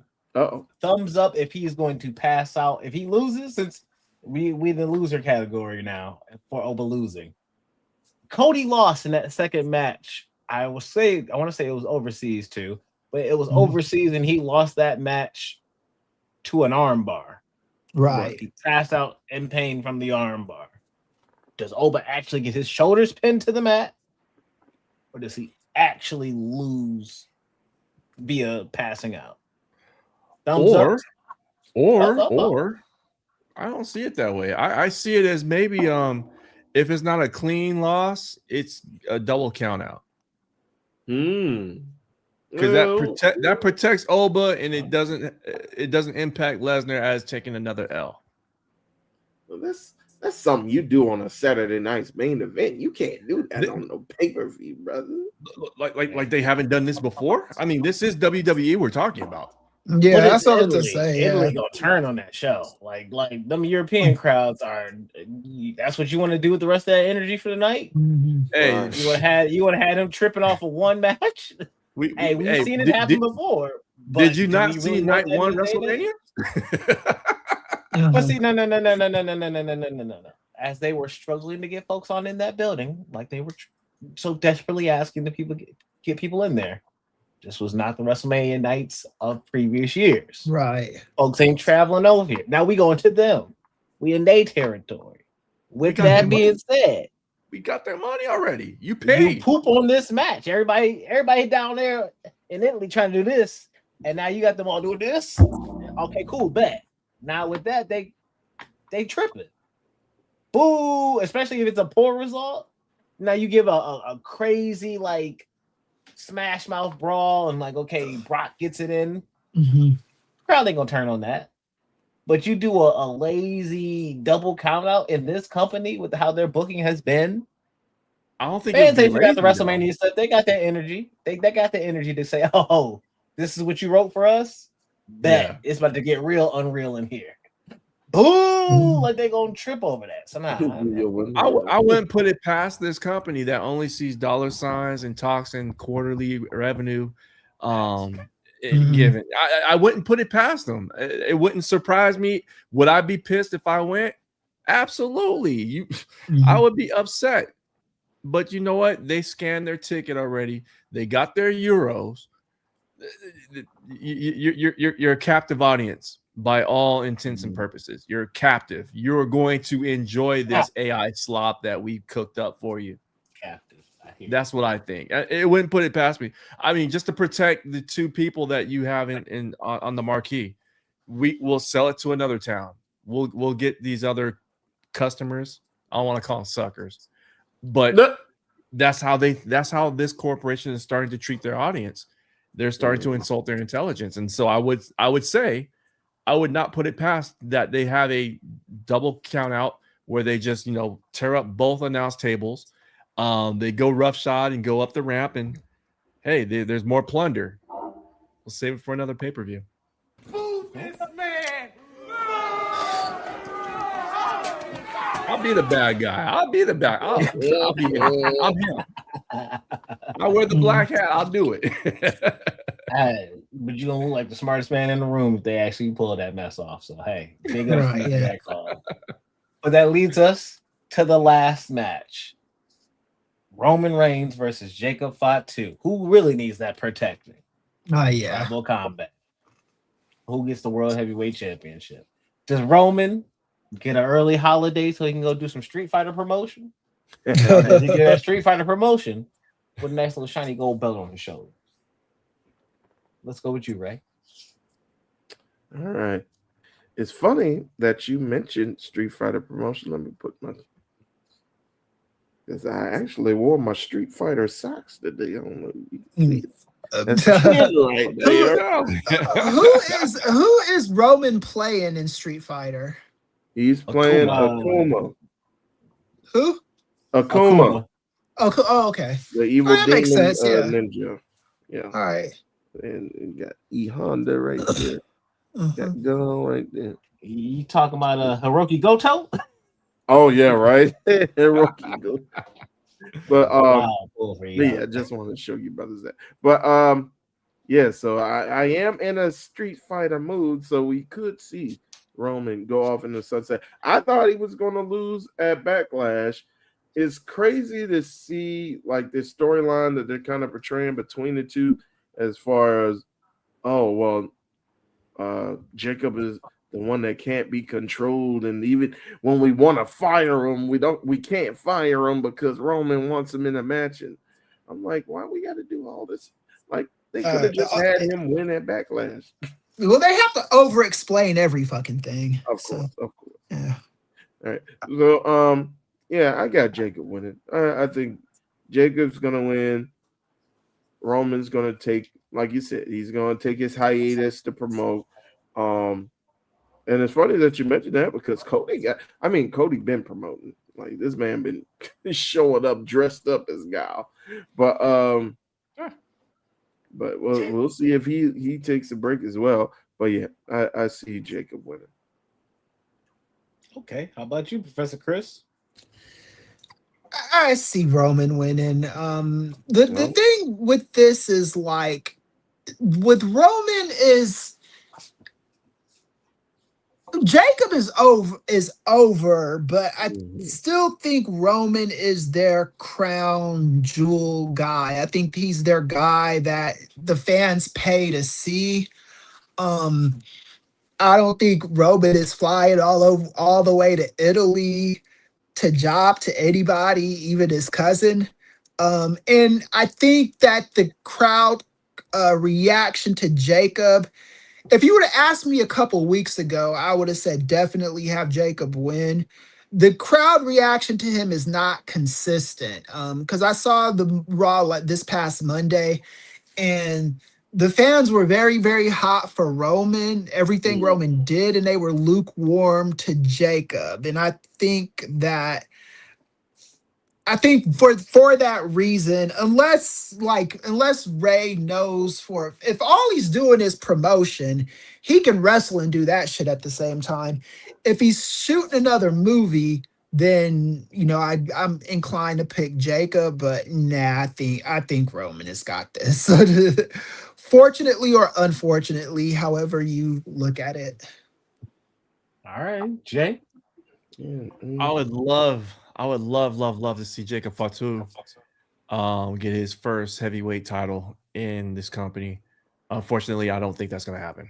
I think that Reigns wins. Jacob has to acknowledge and join the bloodline, which again would be a great storyline, to continue on with these two individuals. Actually, all four with the Usos being involved as well. But yeah, I'll just keep it short and simple. I think Jacob Fatu. I would be super surprised if he won. I'd be elated if he won. I just don't think that they're going to do that. And that leads me, and I can't agree more. I would love to see Jacob Fatu win that belt. I would love to see something new and creative from these people. I would love to then think, oh, I'm gonna get Jacob Fatu versus possibly Oba at SummerSlam. I'm like, wow, that's gonna be a fun. But no. Yeah. Nick Rose is lazy as all get the fuck out. And that's just it. So why would I expect anything more than Roman Reigns to win this match and defend that belt? Now, also, I want what I want. And so if he wins this match, he might as well just hold it all the way to SummerSlam so he can truly fulfill his cousin's role and lose that to Oba. Just like his cousin lost it. Right. To Brock. So, hey, Samoan of that dynasty was there to anoint the next big thing. Your time is coming, Roman. Right. So yeah. And to piggyback off of that, Girard, when Oba wins that title, it's gotta be from an A-lister. It can't be from a guy that's on a come up like him. So that's one of the reasons why I think it's gotta be Roman this time. Not gotta be him, but I think it's gonna be him. And not just for the WWE writers, but the fans are complacent as fuck too. The fans want to. I don't understand why, but I mean I do understand why. But they love Roman. That's their dude, and that's who they want to see win. And they love acknowledging this dude. And, he's a tall, handsome, pretty boy, and he's just got it right now, man. Yeah, I mean, well, I guess I'm on the island now. I know we were passing around the Ulafala for being on the island before, so I guess I'm on the island. I guess this is my Girard Brown underdog pick of the week. So. I mean, it makes your pick makes sense, Ray. It's just I'm just not seeing the consistency from Jacob yet. That is the same thing that was going on with Braun Breaker when I originally thought that he should beat CM Punk, and then I just saw the way that New York crowd reacted to him versus Punk. And it was just night and day. And I just think that's where Roman and Jacob are right now. Well, the thing is, though, I think with Jacob, I think this, like the uncertainty and the crowd's allegiance is warranted because Jacob went off the handle. I think they wanted this reaction because Jacob went off the handle after Backlash, after he lost. So I think they do want this similar reaction kind of to make him as a heel. So I think I don't think the reactions really play too much into it. I think it's more of who's going to be there. And I also think, like, if you beat Jacob again back to back, now you're really kind of sending this guy in a similar territory as Jay Cargill. Now it's like, is he ever, like, is he going to get up to the top in a year or two, or What's I going will. to happen with it? I would normally agree with you, Ray, but it's Roman. Like he's the Man. that's the only reason why. Like Roman can beat you 75 times in a row, and you can still come out on top of that. You know, he's just it's just the way they build Roman is like when you do beat him, it's like a major like milestone accomplishment, you know. Right. And that's the only thing I say about Jay. It's not like what you're saying is wrong, or it's not even far-fetched. It's just Roman is their fucking, like, I just remember Hogan in the 80s. And that's what I see Roman as, you know. Yeah. Well, and here's the thing: I wish I could push back on that, but I mean, I don't see anything else coming from this reign right now. Like I wish I could see something more exciting. And that's just it. When it comes to WWE, when I'm thinking about the future, when I'm thinking about theories and all these ring theories, why? Why should I? Right. Finish your fucking vegetables. By God. Who attacked Jacob?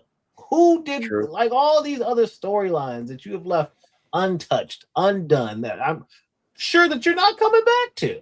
Some Right, you just yeah. moving the hell on from. And it's just like, why did I invest? Why did I invest my memory, my time, my thought? There's one thing that, and a lot of, especially Star Wars fans, I will speak this into existence as one. We will theorize, and what's going to happen in the next movie? What's going to happen in the next TV show? And Yeah. when we don't get that, Mhm. poo poo, because we didn't get Luke Skywalker twirling 5 lightsabers and destroying the world. Like, no, nobody asked for that, and that's not realistic. And so it's not the same thing in this regard because they're just not even putting any effort into it. It's not like you're at least getting something with effort into it on the other end. You're getting nothing on this side of it. It's just being dropped, moved on, and it's like, okay, it's like, what was in the envelope, Vince? There's a whole Mania match around it, and we never looked. Like, cool. Consequences, no consequences to things. We need to see more of that. So I'm hoping WWE gets maybe this is a WrestleMania loaded card. I would love to see Clash and Italy outperform not only WrestleMania, but a lot of the effort that TKO has put out in this recent year. But hey, I don't know, and I digress. It might not. Yeah. So we'll see, and we'll see what the future has for this company. Because like I'm trying to think of future things to talk about for the rest of their year. Like I want to speculate Money in the Bank. Right, yeah. I'd be happy if all of my predictions were wrong. I'll go out and say that. I wouldn't even mind if Jacob won. I hope he does win, you know. I hope I hope Jade wins, you know. I just don't see any of that shit happening, you know. I hope Soul wins. I just don't see it, you know.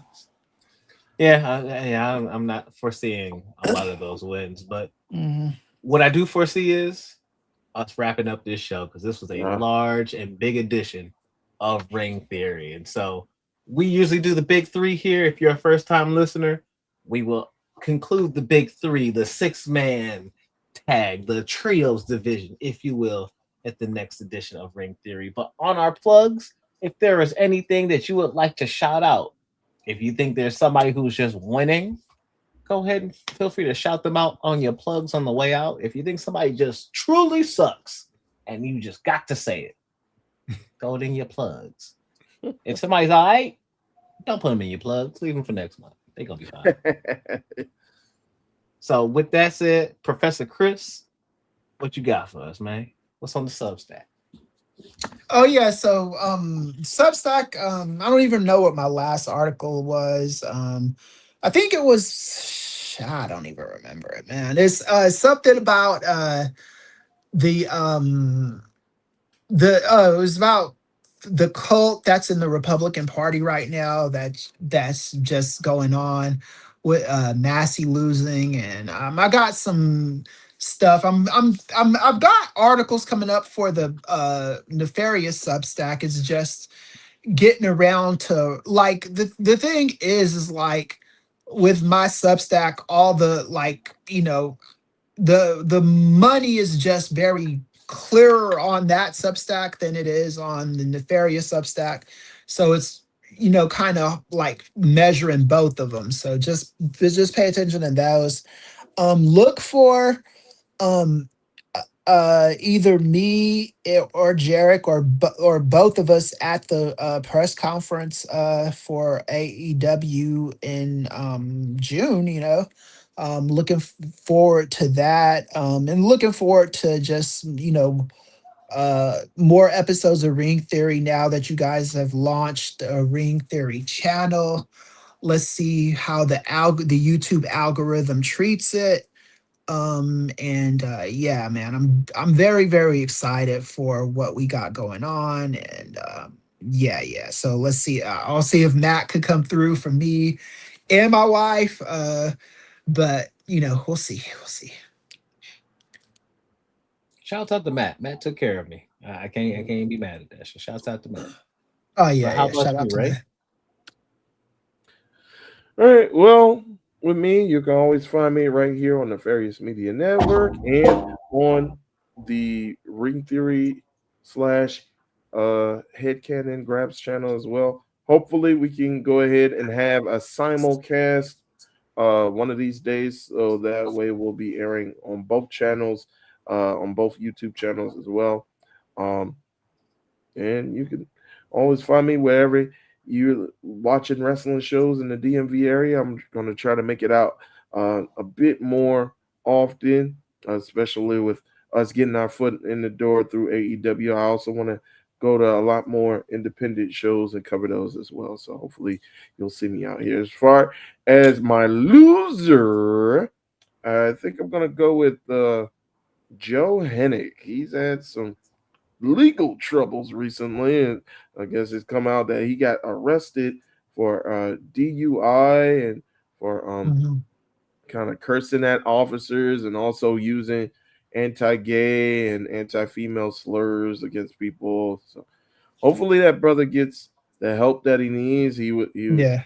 He was drunk. He refused to take the Yeah, he had breathalyzer. a bottle of Jack next to him. I heard an open Yeah, bottle of Jack next to open him. container. Yeah. Dang. Yeah.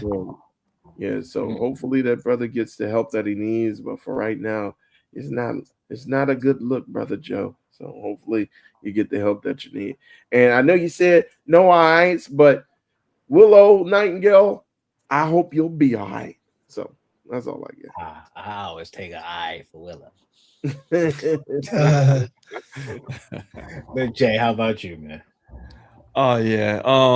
Yeah, you can follow me on my handle at Jarek all caps _wins on Instagram, on Blue Sky, also on the Twitch channel. I will be starting to post up some exclusive content on that channel as well too. So as well as our YouTube at Headcanon Graps on YouTube, where we'll be doing the simulcast with the Nefarious Media Networks as well too. So looking forward to doing more content.